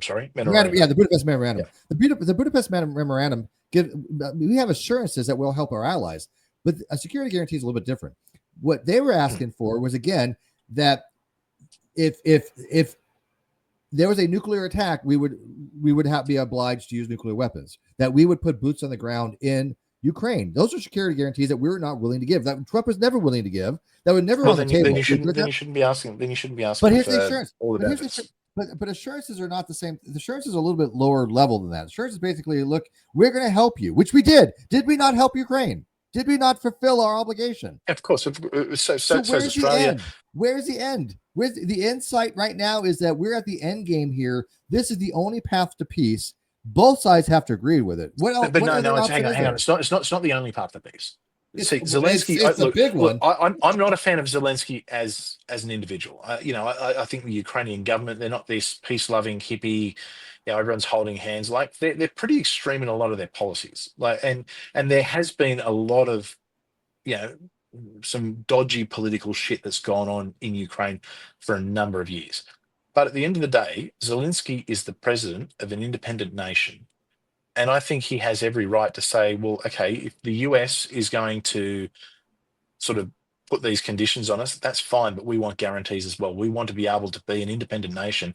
We want to be able to know that in 10 years, they're not going to just invade us again. And I think that's reasonable. I don't have a I doubt think about it. if the US, if the US are going to I don't have involve a problem with themselves and that. come to the Yeah. table, No, I think don't problem with that. that's more than reasonable. Now, look, No. none of us want World War III. None of us want the US and Russia fighting. I mean, let's not kid ourselves. If the US and Russia went to war, it'd be over in about a week. The US would absolutely wipe the floor. Decimate. But there's no two ways about it. I mean, I think the US has a lot of power in the world, and I think that's a good thing because the US is a nation that generally, matches my ideals. So for me, it's great.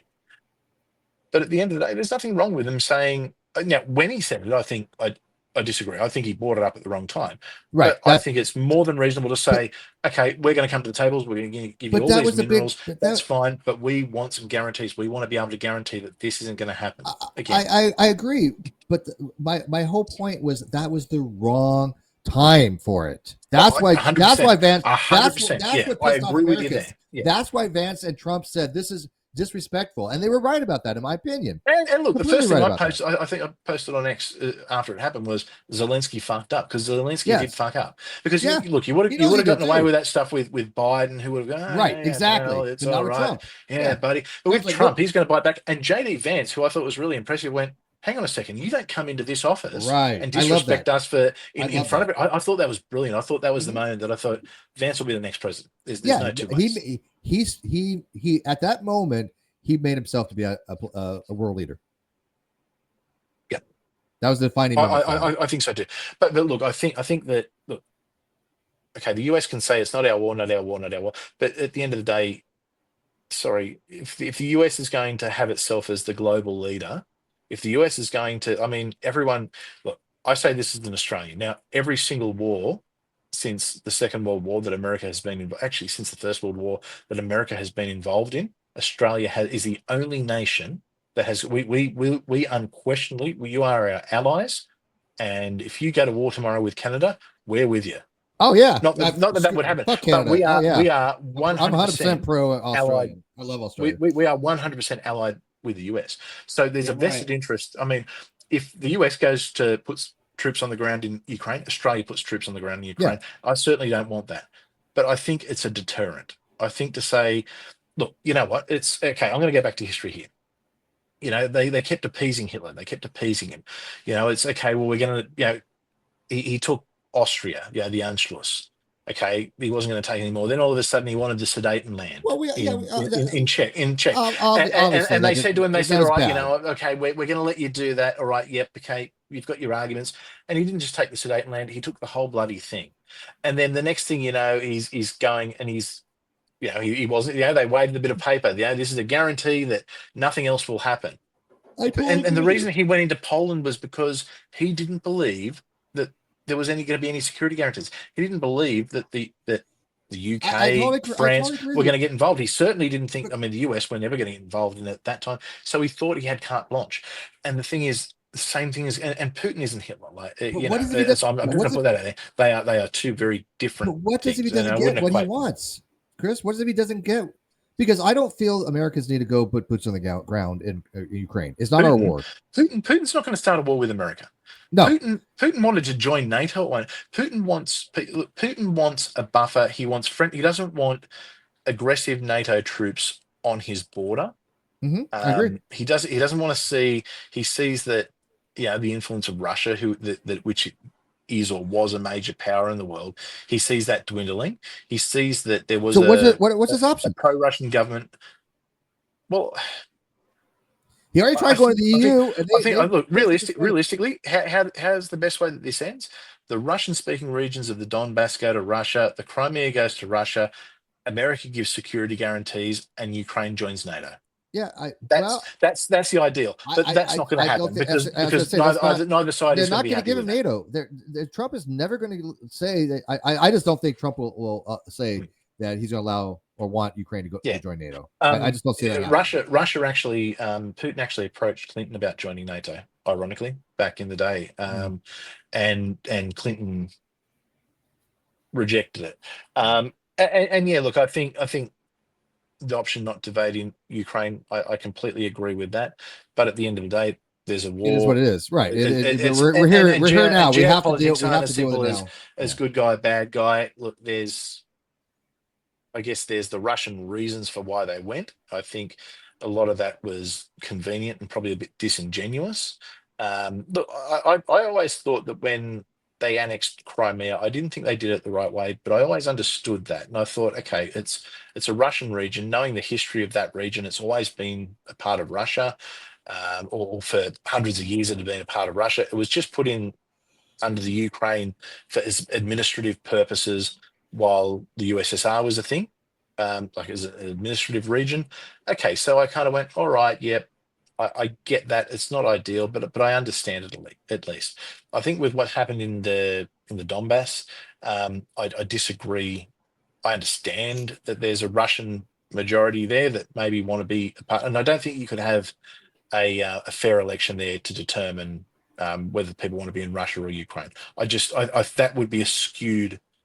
It would be skewed. So look, at the end of the day, the most important thing is people need to stop dying. And I think that's people what have Trump to. People wants. have to stop dying. Yeah, I think it's absolutely and in insane for anybody to think war, that any of them want death. No one's going to get everything they want. And I think that, you know what, I think because of the way Putin has acted, I think that there should be some guarantees. I think that there needs to be some guarantees there to say that this will prevent, Russia. We're going to give you these, but be very clear.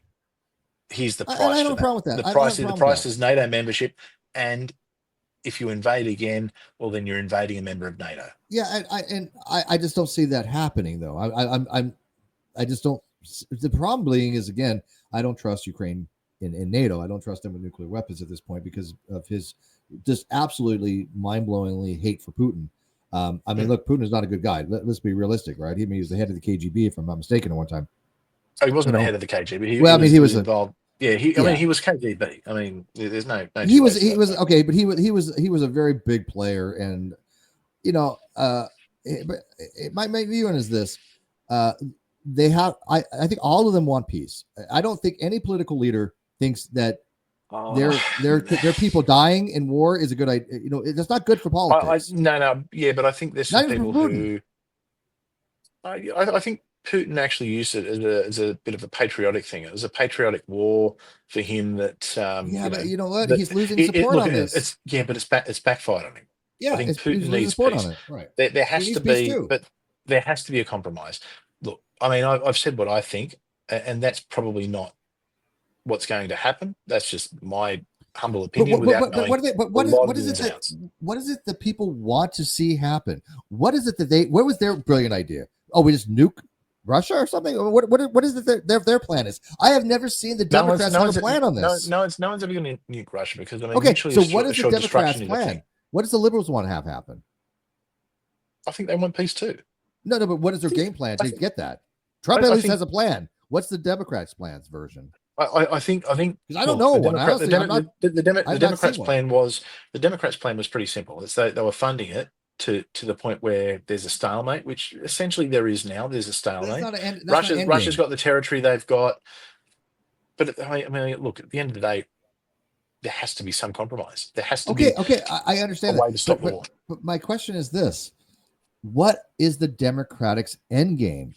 Trump had a way to get to peace, right? And Zelensky was on board with it. He came to the White House on board with it, correct? That's why he came to the White House. So he was already to make this deal. Putin was already willing to make this deal. No. There's no deal to be made. There's no deal. There's okay. So where they're at the moment, they're sitting. They're going to sit down in Saudi Arabia and discuss it. But I mean, look, it has to be Russia and Ukraine have to be at the table with neutral countries there to essentially moderate it. And to help them find it, because I mean, look, Russia's going to come in. I mean, Russia wants all of Ukraine. Let's not kid ourselves. Russia wants all of Ukraine. Oh, of course they do. They're entitled to it. There's no, yeah. But what is the so what? But then Zelensky wants. He wants. So what is the Democrats' plan? It too. That's what I don't understand. It was to fund the war into Strawman. But that's not an end game. And to weaken Russia. Yeah, but look, that's not going to weaken Russia. When I met with the deputy ambassador, and he basically said there will be a stalemate. Well, I mean, there's plenty of places in the Stalemate's world. no. Okay, but there's plenty of places in the world. Yeah, South Korea and North Korea. India and Okay, Pakistan. sure. India, Yeah. Pakistan, India, Kashmir Pakistan, region. Korea, North Korea. I get that. Rwanda, and the Yeah, DRC. but is that what their goal was? To have that kind of stalemate? I think so. That's I didn't say it was a good idea, but I think that's what it was. Okay, so well, hang on, Chris. Which is better? A stalemate where you have something like even like the Korean War, which has never actually ended, right? Mm-hmm. What is better, having a demilitarized zone where you have these two countries that cannot stand each other, India and Pakistan, they don't like each other, no, they don't. or to have peace where everybody comes to, nobody's gonna be happy, but you at least have peace and both sides get something that they want. That I think was Trump's policy. That was his plan. Look, there's give and take in negotiation. And look, it's what I'd say, if you want to understand Trump, read The Art of the Deal, because I read that, and a lot of the stuff Trump's doing, I kind of go, okay, I understand why he's doing it. A lot of it's like business negotiation. Okay, is he being overly nice to Russia? Yeah, because he wants to get them to the table, and he knows that you got to stroke Putin's ego a little bit. Because, I mean, he's right. I mean, Ukraine is losing the war. Correct. Russia's winning the war. Correct. And short of boots on the ground, that's like from other countries. But America's not going to commit to putting Americans on Ukrainian soil to fight their war. It's probably just not going to happen. Do you think that is a chance of happening? Because I don't see it happening. I actually agree with Strawman here. I think Ukraine with its sovereignty intact and joining NATO. I think that's that's got to be the give and take. That's what Russia's got to give. And that's what Russia's got to give. And here's the problem, though. If they join NATO, once again, we're obligated under Article 5, if it triggers, to defend them by any means necessary, including nuclear weapons. Yeah, but you're not going to have a nuclear war. You are not going to have a nuclear war. But here's the thing: do we even want to put us one step closer to the possibility? We've been at the possibility since 1945. I understand this, but think about this just from a purely objective level. Do we want to put us one step closer? Because that's what it would do. That's a fact. It would put us one step closer to the possibility of nuclear war. You cannot take that out of that. There's always the possibility of nuclear war. I'm not disagreeing with that. But look, the doctrine of mutually assured destruction pretty much guarantees that it won't happen.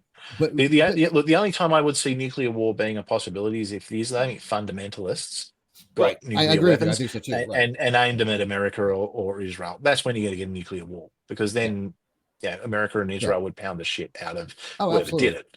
Absolutely. There's no two ways about that. But look, Russia, look, if Russia started a nuclear war, Russia's wiped off the face of the earth. I mean, Russia's big, but a lot of it is fucking not that great. I mean, there's a lot of barren wasteland that nothing can really happen in. What's going to have a Pyrrhic victory? Because right now, Lazinski is looking at a Pyrrhic victory. I mean, he's never going to get everything that he wants. It's just not possible at this point. So, again, if you think the best course of action is a stalemate, he's not going to get. No, I don't. I stalemate's not even an option to me. No, I think you need a genuine peace that can last, and I see that as okay. Unfortunately, whether I think it's right or wrong, I think Ukraine will have to cede some territory. But I think the trade-off for that is they can. But that's what Trump is trying to do. Maybe instead of NATO, they join the EU. Maybe that's what they do. But there has to be something. There has to be something that I think guarantees the sovereignty of Ukraine, and I think that they're entitled to that. They are a sovereign country. I know. I believe it's entitled. Yes, they're entitled to decide that's why we have who they ally with, who they join with, and what happens within their borders, and what international policy and what international alliances they make. Sure, they shouldn't be bound to. That's why we have the Budapest in the first place, right? Yep. Because memorandum. Yeah, I don't know. I keep forgetting that word. The Budapest memorandum. They're allies. Ukraine is our allies. I think we need to touch on that's the thing. See what I will say, just as the last thing really quickly, is if China were to invade Australia tomorrow, I would hope that the US would be here to support us. Dude, I would absolutely, I would go boots on the ground for that. What worries me with a lot of the rhetoric I see at the moment is I think a lot of people, and particularly on the right, none on the right, I think a lot of people, particularly on the right, would go, not our war, not our problem. Wipe your hands of it. Forgetting No, all the years of history. Australia is our closest. I think you guys are closer to us than Europe anymore. I think Europe is 100%. Yeah. I mean, like I said, we're the only we're the only country that's been with you in every war, and we just go in. Even when we disagree with it, like I don't think we overly agreed with Iraq, but you know what? We've got an alliance. We honor the alliance. We're with you. Yeah.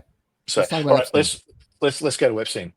It was good we found something we disagree on, and you know what? There's a heat going on in the chat, and it's happening. Our disagreements are not that big of a disagreement, dude. No, but I mean, look, it's not a disagreement where we're going to go, I'm never fucking speaking to you again. You're wrong. You're wrong. I still know what the disagreement is. I think we both want peace. I think we both agree that I think all sides are never going to get anything they want. We both agree on peace, but I think our idea of what that peace looks like is probably different. But yeah. Anyway. Wait, one quick question. Actually, this is funny. Ironically, you would be amazed how many of our natural resources go to US corporations already, and China. We've got a lot of minerals. We've got a lot of minerals in the ground. I think we're second only to. I think we're second to Russia. I think Russia's got the most. Minerals. Rare earth is where it's going to be at. Yeah, we've got a lot of those. Yeah, we've got a lot of that. We've got. I think we've got most of the world's uranium stockpile. Look, we've got a lot of desert here, but you know what? There's a lot of stuff under that desert. Careful, man. We might want to invade you guys. I don't know. You've already got military bases here. Yeah, we already got a foothold.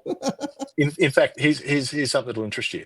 There was only in World War II, the only time that there were shots fired in Australia was what was called the Battle of Brisbane, which lasted for, I think it was 1.5 days, fought between US troops and Australian troops. We actually fought each other. Because US serviceman was a little bit naughty, and the Australian army went, no, we ain't copping that. And there was, So anyway, but that's a side note. But look,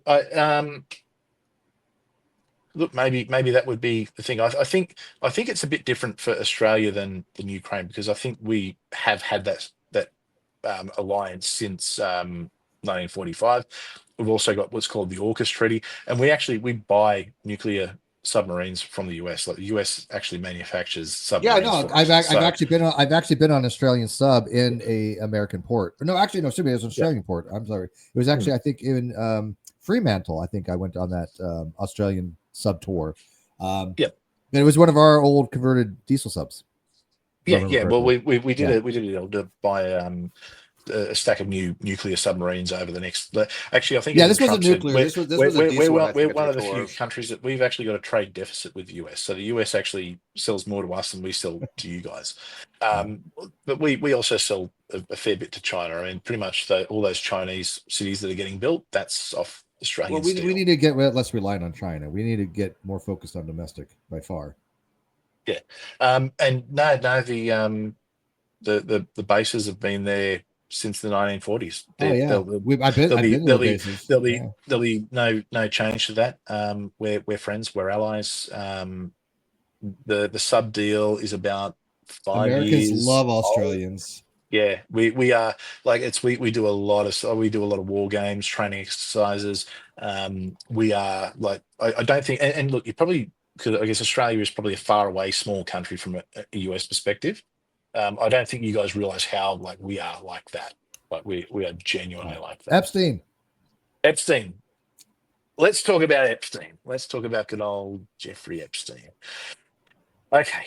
The Epstein files. There's some controversy here, because I'll give you my view, and then you're going to be like, you're going to shit on me. I have a feeling. Go on. Let's and you know what? I'm hoping that this is the one thing where we've got some agreement within the chat on all right, Epstein. well, let's see here. Epstein is a bastard. This goes without saying, right? I'm not even convinced. And most likely was a foreign agent. I like that. I think he was on Mossad. It was absolutely 100%. I think it was CIA payroll. I'm pro-Israel, and I'm telling you, I reckon he was Mossad. I'm pro-Israel too. All right, so here's my view on the Epstein files. I don't think there's anything left that hasn't been destroyed of any consequence. I think that the most damning evidence is probably sitting on a hard drive somewhere, a secured hard drive that only 1 or 2 people know of, because they probably isolated it because they were burning shit left and right. They were destroying shit left and right. Oh yeah, which was a worry. Listen, that would do that. Bondi came in with Patel, with Cash, right? Cash Patel.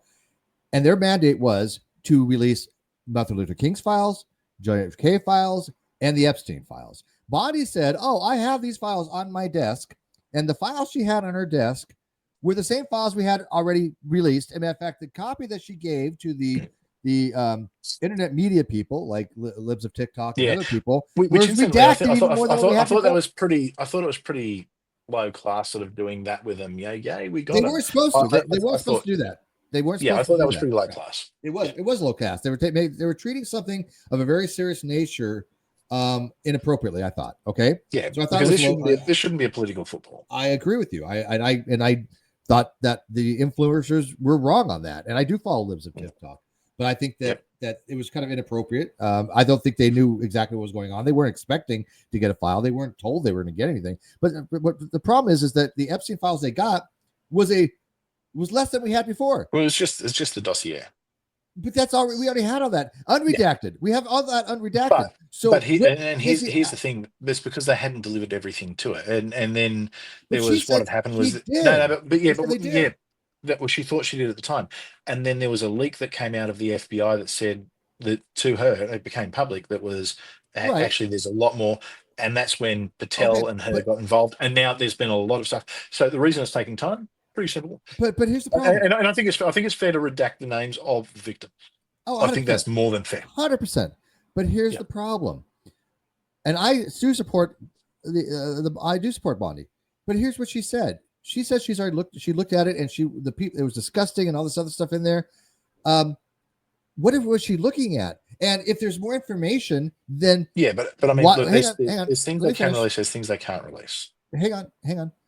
They only let go one person who they said was the person who said dig deep or dig in and not release the stuff, which was counter to the mandate that he was given by his superiors. Right? He was told let them have the files. How is it one man had the ability to say no? We're not turning over all the files, and they said okay, we did get the files by 8 a.m. on the Friday that she said. But they haven't even commented on it. They haven't even told America anything about it. That's their biggest mistake. I do agree with you that this is going to take some time, and they do have to redact the names of the victims.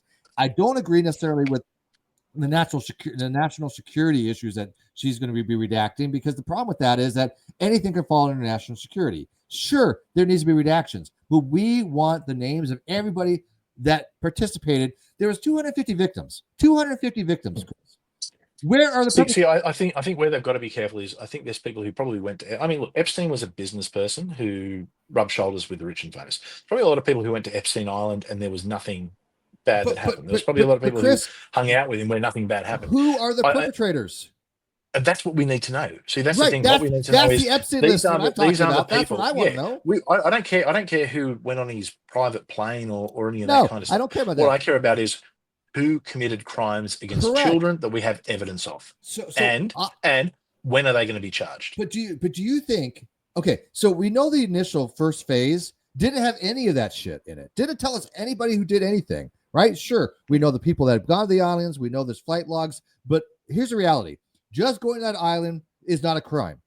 Okay, not a crime. Okay, sure, it's not. It doesn't look good. Don't get me wrong, but it's not a crime. But Epstein also had his house wired up, so everything was videoed. Everything that happened there is video of all this stuff. I believe this. They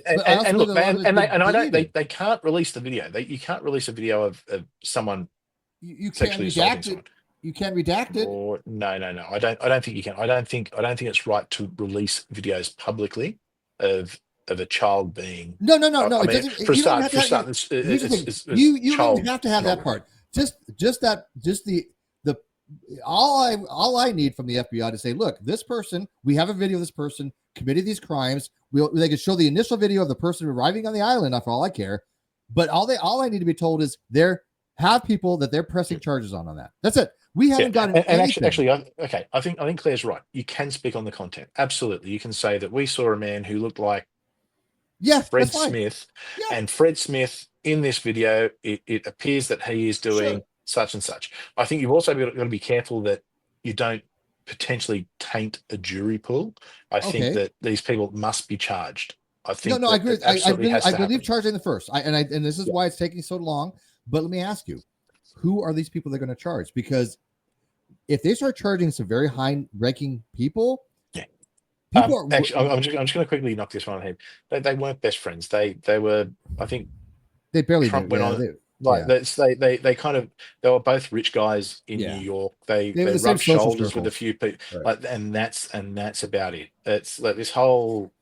Now, do I think? See, this is where I think it gets bad, and this is one thing I hate. Let's not politicize this shit. Let's like, you've got the left going, it's, oh, Trump was there, and then you've got the right going, Clinton. Let's just take politics out of this for a second, and let's just say that there were bad people who probably have a variety of opinions on politics, and we shouldn't convict anyone until we've actually got evidence in front of us. But let me ask you this. Let's go with this. Do you think that he offed himself, or do you think that he had help? I think both could be true. Well, of course, both can be true. See, personally, here's my view, right? Let me run this by you. I think because of the type of situation that was going on, the camera's not working, the lack of accountability as far as the guards. He probably knew what was going to happen. Yeah, man, I believe that he offed himself. But the point of this, what I'm trying to make is, I cannot demonstrate that to anybody. That's my subjective opinion. So when people say, 100%. What's the facts on that? I don't give a shit whether you believe me on that, right? That's something that I'm not trying to convince somebody of. But if somebody asks me, like they just did, they start talking about him, committing, offing himself, I'd be like, yeah, I think that he had help with that. That's my personal viewpoint of that. People are allowed to have personal views that you're not able to convince somebody, because I don't have what Bondi has right now. I don't have any of that information. I'm just going by my subjective evaluation until such time I get more information. Then I'll change my mind on that and say, oh, you know what? Yeah, he did it all himself or something. But right now, I don't think anyone killed him, but I think I think they did. I think that they probably, someone might have said to him, look, you either do it or we're going to do it for you. You are going to have. Okay, fair enough. This is a guy who went from a billionaire with his own island to being the most hated pedophile in the world. I don't think in a cell. I don't think it has anything to do with Trump. I think it more has to do with the Clintons. I think they're more concerned. Personally, you know what? Everything I've heard from actual victims who have come out haven't thrown Clinton under the bus. They've actually said yes, met him, but no, he didn't do anything. He was always very polite, always, and look, Epstein was known for, he liked collecting, as he put it, these powerful people. He liked being just seen because they didn't do anything people. Doesn't mean they didn't cover anything up. That's a big difference. No, it doesn't. I don't think the Clintons were involved. Well, they're pretty powerful people. Of course, they're powerful people. And I look and you don't think there's a correlation with P. Diddy? There's got to be some correlation there, man. In Hollywood, some of these people were. Look, I think there's a lot of powerful people who are sickos, and I think you see that in Hollywood. Where are the arrests? You see that. P. Diddy got arrested. P. Diddy's worth $500 million. He got arrested. Yeah. So why aren't they arresting these public officials? They should be. And they should be arresting people on the Diddy list too. That's why I'm thinking it's just taking a lot of time. And I'm going to give them time to do all this. This is what I'm saying. If there's an Epstein list up there of the perpetrators, that's where I think she has that information now.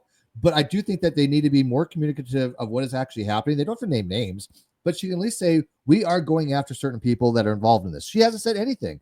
And I don't know if that's strategic. But when you're putting a position that she was put in, and for the head of the FBI, they're talking about transparency, you can't have it both ways. You cannot say we're going to be super transparent, but we're not even going to tell you about what we're even doing as far as arrest. They've been super quiet on this. Now, there might be reasons for this, and I'm giving them the benefit of the doubt. But there's going to have to be a coming to Jesus moment, so to speak, ironic on your channel, but there has to be a coming to Jesus moment where the powers that be, the FBI, need to say, these people are the perpetrators of these 250 victims. We are starting to arrest them. There has to be that moment, because these victims were not victims on their own accord. Somebody made them victims. And he should keep his promise. And I think Trump's been pretty good at keeping his promises so far. And I think this is something that he needs to keep as well. I agree, 100%. And But I think it's dangerous, and actually a good reason it should be released is because you know what, everyone jumps to conclusions. I mean, you know, it was Clinton, it was Bill Gates, it was it was Trump, there's a lot of subjective speculation. Let's get the files out. I mean, what look, does that? I don't understand what has to do with Trump though. they can even, well. Trump put the positions of power for the FBI and for Bondi and said we want them released. Here's the issue. Here's what's happening. It's something bad happens, and both sides blame the other side. Like when Trump was shot, you had one side saying, "Oh, he's a far left extremist, the shooter," and the other side saying, "Oh, he's a registered Republican." I mean, both sides want to blame each other and not just say, you know what, it was just a fucking sick individual. And the people who committed these crimes with Epstein are fucking sick individuals. I don't care whether they're right, left, or fucking right in the middle. They're sick bastards. We had people in America that was trying to justify political assassination. And I'm sorry, there's no justification for this. None. I mean, unless you actually have somebody of an actual Hitler type status. Can I? I'm just going to prove my point really quickly. That's how lunatics they are. See, this proves my point. All the Trump shooters were crazy. Yeah, that's nonsense. Absolutely, we know that's nonsense. Yeah. Proves my point. That's TDS. That's TDS. There's no both sides, and this is the problem we've got. People have become so partisan. Yeah, but he thinks everybody's just like my side's evil, your side's good, or your side's good, my side's evil. It's so black and white. There's good and bad on both sides. You know what? At the end of the day, the real difference between right and left comes down to government size and economic policy, and the rest is just fluff. Well, I'm for less government. I'm for balanced budget. I'm for not having earmarks anymore. I think lobbyists. I think a lot of the way that we lobby needs to be changed.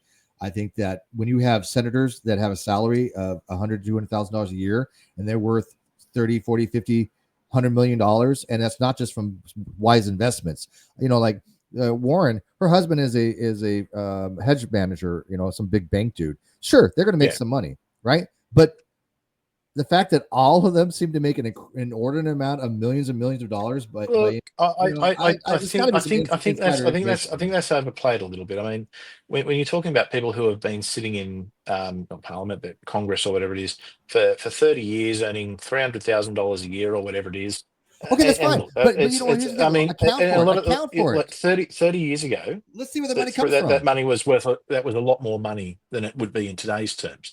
And you know what? Properties were a lot cheaper back then. Less money now because of inflation. And look, because I mean, let's be real. They're surrounded by people in the know. They've got some great advisors. They've got great insights themselves. If that's all it was, that's fine. But don't you think that should be transparent about it? Don't you think we should know where the money is all coming from? Within reason, I think people are entitled to, even public figures are entitled to privacy when it comes to their finances. I don't think we need to be going through the entirety of their. But there is science. As far as I'm aware, it's like I know in Australia we've got, if any investments, property, anything like that you have an interest in, there's what's called the interest register, and I'm pretty sure there's a similar thing in the US where they've got to put down their interests.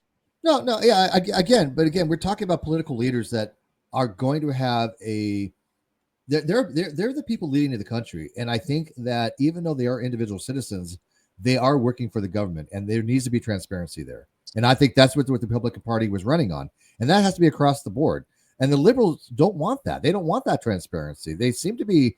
They're the ones fighting against what Doge is doing. They're the ones fighting against corruption and graft and all this wasteful spending that we know happens. People could disagree with it, but it's an objective fact that this government was spending a shit ton of money on things that it probably shouldn't have been spending on. They can disagree with all they want on that. I have no intention. And there's some interesting stuff going on in the chat. Obviously, in the chat, there's talk about lobbyists, and I think lobbyists can be a problem. I think it's a huge problem. I think where people have been an elected official and then they go and earn millions and millions of dollars as a lobbyist, I do see an issue there. I also appreciate that if someone doesn't get re-elected, that they're entitled to earn an income afterwards, and I think that they're paid for that, their connections, they're paid for their knowledge of how the system works. Write a book, but I think there's some stuff that where it's pretty obvious, and we see it in Australia here, where a lot of our politicians suddenly become the vice chancellor of a university for a couple of $1 million a year. That's how a lot of them retire, or they'll retire with jobs with one of the big banks, things along those lines. Okay, now I get that realistically, I think politicians are actually underpaid, which I know no one is going to agree with, but I I'm think not disagreeing. politicians, I think for the job they do, I think agree. if I agree. they were better paid, I mean, look, if you're the CEO of a corporation, you get paid millions of dollars a year. If you're the president of the United States, you get paid about $500,000. Yeah. And I think that sometimes that I'm can, not disagreeing I with you. think I have that no will problem stop with you that. from attracting the best talent. I think you get people who probably in the real business world probably couldn't get a $300,000 a year job. And this But for them Chris, they have is to that do money their grab. job. I don't have a problem I with them agree having they have higher to. salaries, but they're not doing their job. They're not representing their constituents. They're doing the opposite. Yep. I mean, Incidentally, I am trying to keep up with everything in the chat. Here's a fact. This is a fact. Trump was voted in by the Electoral College and by the popular vote. Would you agree on that? Okay. Oh, 100%. Yeah. Okay. Of course. Do you also agree that people voted him in for change? They wanted change in the government. Do we agree with that? I think they want to change in the government. Yeah. Okay. He's doing that. Now, people could disagree with how he's doing it. Okay. That's fine. But he is the elected person to do this. When Biden was in office, he had a sign. He was elected. Right? He was elected on a mandate. Yeah. And when Biden was in office, he was able to put all these executive things in. I wasn't out. Let me make this very clear, Chris. I wasn't going out there going, hey, Biden cannot do this executive order. It's unconstitutional. Did I ever say that? I did not. Right. So Biden had the same things that he was able to do that Trump's doing now. Was good for them. It was good for Trump. And so when people are arguing about what Trump is doing, okay, what is it they want to see done? Do they not want corruption weeded out? Do they not want spending? Found out that for things that we don't need to be spending money on. What is it? I just want one Democrat to tell me what the hell their platform is. That's all I'm asking. All right. So really quickly, because we're going to wind up. There's a couple of things we didn't get to today that I definitely want to talk about next time. So Israel, Palestine, Tickle versus Gil. I think we need to touch on those. I think this would go for a lot of hours more, and I know it's pretty early in the morning where you are, and I gotta get going. I'm going to have to. I've got to go and have dinner. It's 6 p.m. here, so it's not too bad. So look, a couple of things. I'm just going to quickly go with the chat. Okay, so Friendly Geordies. Look, Friendly Geordies. He's not really fighting with the Aussie government because he's a member of the political party that's in power at the moment. Friendly Geordies is very much a member of the Labor Party. He's what I'd call he's very partisan. So I'd say that anything you see from Friendly Geordies, take it with a grain of salt. It's probably like saying Stephen Crowder's a great independent journalist, or the Daily Wire a great independent journalist. No, Friendly Geordies is clearly on one side of Daily politics. Wire is not independent. I mean, they are No, independent. and that's the point. That's the point I'm making. Yeah. That's the point I'm making. Yeah. Totally. Yep. Historically, in the US, politics was absolutely a career for the rich. I agree with that. Saying Trump never had a mandate, I think that's ridiculous. That's ridiculous. He was voted in. That's ridiculous. He clearly has a mandate. There's a clear. Well, here's real quick, Chris. But this is why the Democrats will probably not see the White House until next century. They do not recognize how bad they are looking to the American public. They don't recognize how bad they got beat. And they don't recognize that this was a mandate. The Democrats have a image problem. Even if you disagree or agree with the politics is irrelevant. It is absolutely asinine to think that right now the Democrats do not have a massive PR problem, because they do. Yeah, but they do, and they've got to fix that. Otherwise, they're going to be out of government for a long time. Look, the cryptos are. I'm going to be honest. I don't know anything really. I don't know enough about that to I do not do anything with that, and I don't. I block anybody talking about crypto. I don't even. I have nothing to do with it. Look, I'd be happy for someone who was more educated on it to enlighten me. But I don't know enough to talk about it. Yeah, so I don't want to talk about crypto. I'm not like Isaiah. I don't want to go talking about things I know nothing about. So if you're still there, Isaiah, lots of love, mate. Yeah, okay. Trump had a slim, but he still won it. But he still won. Yeah. And that's the thing. And look, I don't. I mean, the way the US electoral system with the electoral college, I don't put too much into the margins and things like that, because I mean, look, at the end of the day, if you were a Trump supporter in California, how inspired are you to really go out and vote? No, right, because your vote's not going to matter. Look, if it was something where there was no electoral college, I think that would make it a lot more interesting. I absolutely agree with you would genuinely see something there. I mean, look, in Australia we've got mandatory voting, so that does completely different thing again. I don't agree with mandatory voting, but it's completely different thing again. Chris, here's the takeaway. I absolutely agree with you as far as like the popular vote. It means really little, very little because of that very fact. However, what people don't seem to realize is that Trump was we were being told by the Democrats and the liberal and the polls that Trump was getting his ass handed to him. We were told from day one that he would never get elected. He was, he was insurrectionist, impeached twice. Trump could never win. You said he was going to have 318 electoral votes. If I remember, was your thing. And people were saying, the Democrats thought they were a shoo-in. They really did. That's 100%. Because the Democrats did not listen to the American people. They're still not listening. You still have people out there that did not get what the hell is going on in America. Exactly. They don't get it. They don't understand it. And they won't. Right. But here's the thing. That's because they don't want to understand. And this is why the Democrats are flailing. This is why they're probably not going to get elected again. To see the White House. Midterms are going to be a disaster for them if they don't do something very quickly. Do course correct. You said go more to the moderate path, which they're going to do. They will. As it comes to the midterms, they'll start to move that way. And certainly when it comes to the next, is it going to be enough? Election, I don't think so. I don't think it's enough. Look, let's wait and see. Okay, so to quickly move on because we do have to wrap this up. Look, send me a message. I think there's about 3 things you've said you want to debate me on. Send me a message. Pick a topic. If we can make it work, we'll make it work. Happy to have the conversation. I'd probably want to have a bit more of a chat just because I don't know who you are. But look, I'm open to it. I've got no issues with that. What's a mandate mean? Well, I mean, a mandate's if you get elected, you've got a mandate, I would say. But anyway, the mandate just means that this is what they wanted him to do. They wanted him to go in and make change. Yeah. I think that. Did Biden have a mandate? Yes, because he won. He had a mandate. Absolutely. Yeah, his mandate. Yeah, his mandate was to push woke ideology into the school system and the government. That was his mandate. College. I don't think it's because they didn't want direct elections. I think it was because essentially it was coming together of a group of states, and the states wanted to protect their own interests and rights. Anywhere where states have come together, you find that we've got the same issue in Australia, where we've got certain states that are overrepresented compared to other states. The final question in media is in general more placative to the left or the right. Look, I think there's both. I think there's certainly your CNN, MSNBCs MSNBC. Are on the left. Fox News, Daily Wire are on the right. I think the traditional media probably skews a little bit to the left, but I think a lot of the new media, the online media, I think I see more on the right. In the new media, legacy media goes to the left. I think it's also a sign of the times. Legacy media 100% is with Fox News being the big obvious exception. Which is weird to think of legacy. It's hard to think of Fox as legacy. I remember when Fox came about, when Rupert Murdoch started Fox, and then Rupert Murdoch worked out that if you strongly take a side, then you're going to have 50% of.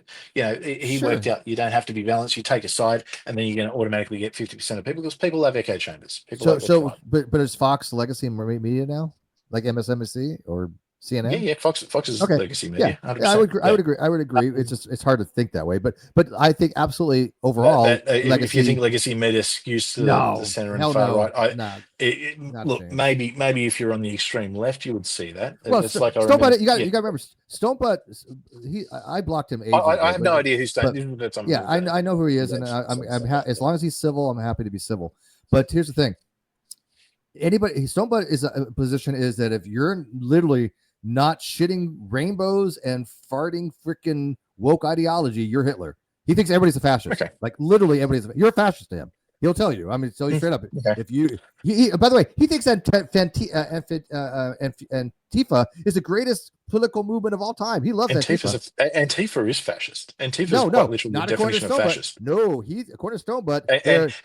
Hang on, before anyone does but it's in the name, anti-fascist. Yeah, well, you know what? The North Korea is called the Democratic People's Republic of Korea. It ain't democratic. It ain't for the people. Let me tell you. I'm wrong. So will Stonebutt denounce Antifa?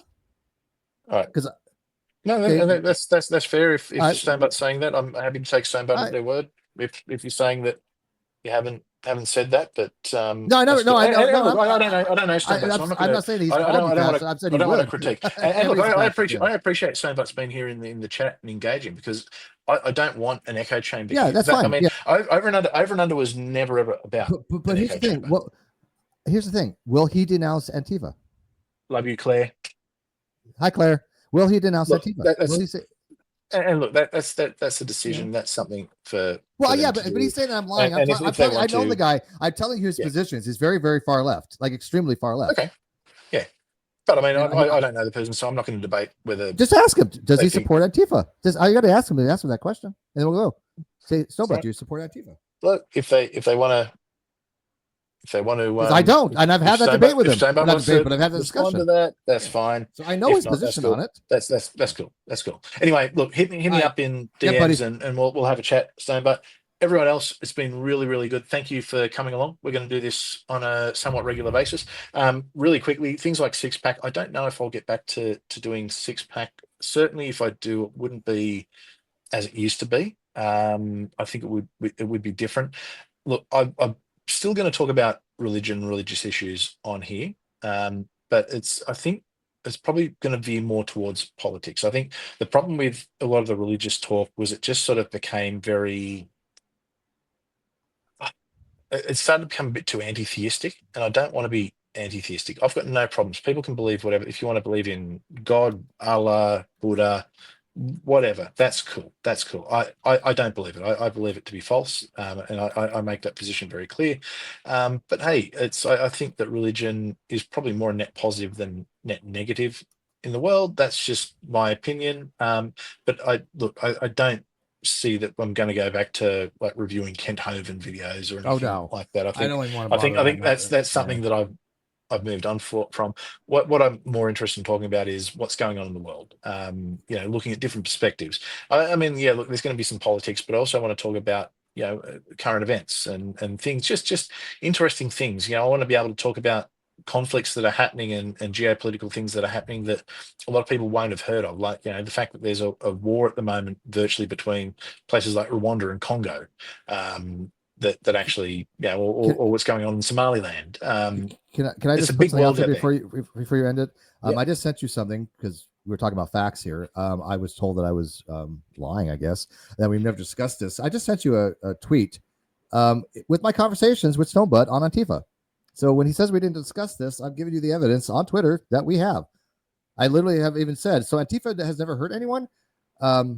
We were discussing Antifa, and for him to say that we weren't, because he says anti-fascists are nothing like Nazis. Nazis kill people and want to murder more. Anti-fascists do property damage and want to stop genocide. He supports Antifa because he believes that they're stopping genocide. We've had this conversation. I don't know how he seems to forget, but I'm giving you the evidence that we did. Yeah, I can see that, but I'd also say that I wouldn't conflate Antifa to Nazis. Well, okay, whatever. I think Antifa. He says I don't understand his position because I literally have had that conversation with him, and he supports Antifa. For him to say that he doesn't is just dishonest. I mean, anyway, look, I don't want to. I don't know. I mean, okay. I'm happy to stand back to clarify any positions. Yeah, no. I will listen to him and you. If he comes on and he has a conversation with you, I'll listen in. Yeah. So everyone, thank you for coming along. Thank you for joining. Like I said, I want to start doing this more often. I miss streaming. I used to love streaming. It just got a little bit laborious. And look, obviously, a lot of work. It's a lot of work. Look, it can be, and obviously, I've got my own work I've got to do. I've got family, so I've got a lot that's going on. But this is something that. Look, the goal is at a minimum to do something once a week. Now, look, it's I think at the moment the plan is to have Steve on for over and under, but look, I also want to have panel discussions, have other people on.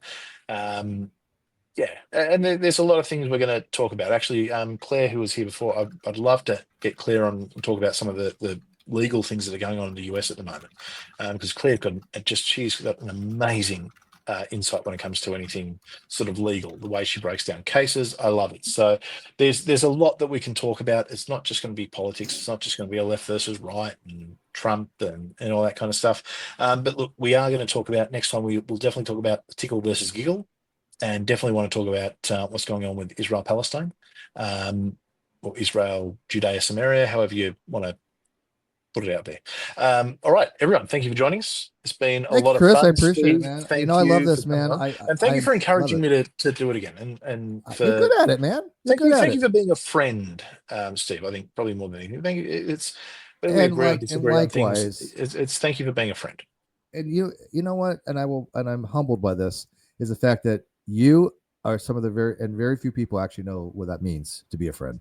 And that is something that's the highest praise I could probably give anyone, is that when I tell them they know what it is like, when you know what it's like, what it to be a friend. So I mean, I support you wholeheartedly, and I hope you take off. I can see that you're enjoying doing this again, man, and that makes me happy. I love it. I love it. I could go for another 2 hours. You did. Everyone, thank you so much. There's a lot we're going to talk about. Look, you can find me at Hereticals Chris on Twitter or X or whatever you want to call it. Throw comments in the comments section. If you haven't already subscribed, please subscribe. Hit the like button if you liked it. If you didn't like it, hit the dislike button. Yeah, that's fine. Helps me know what I'm doing right, what I'm doing wrong.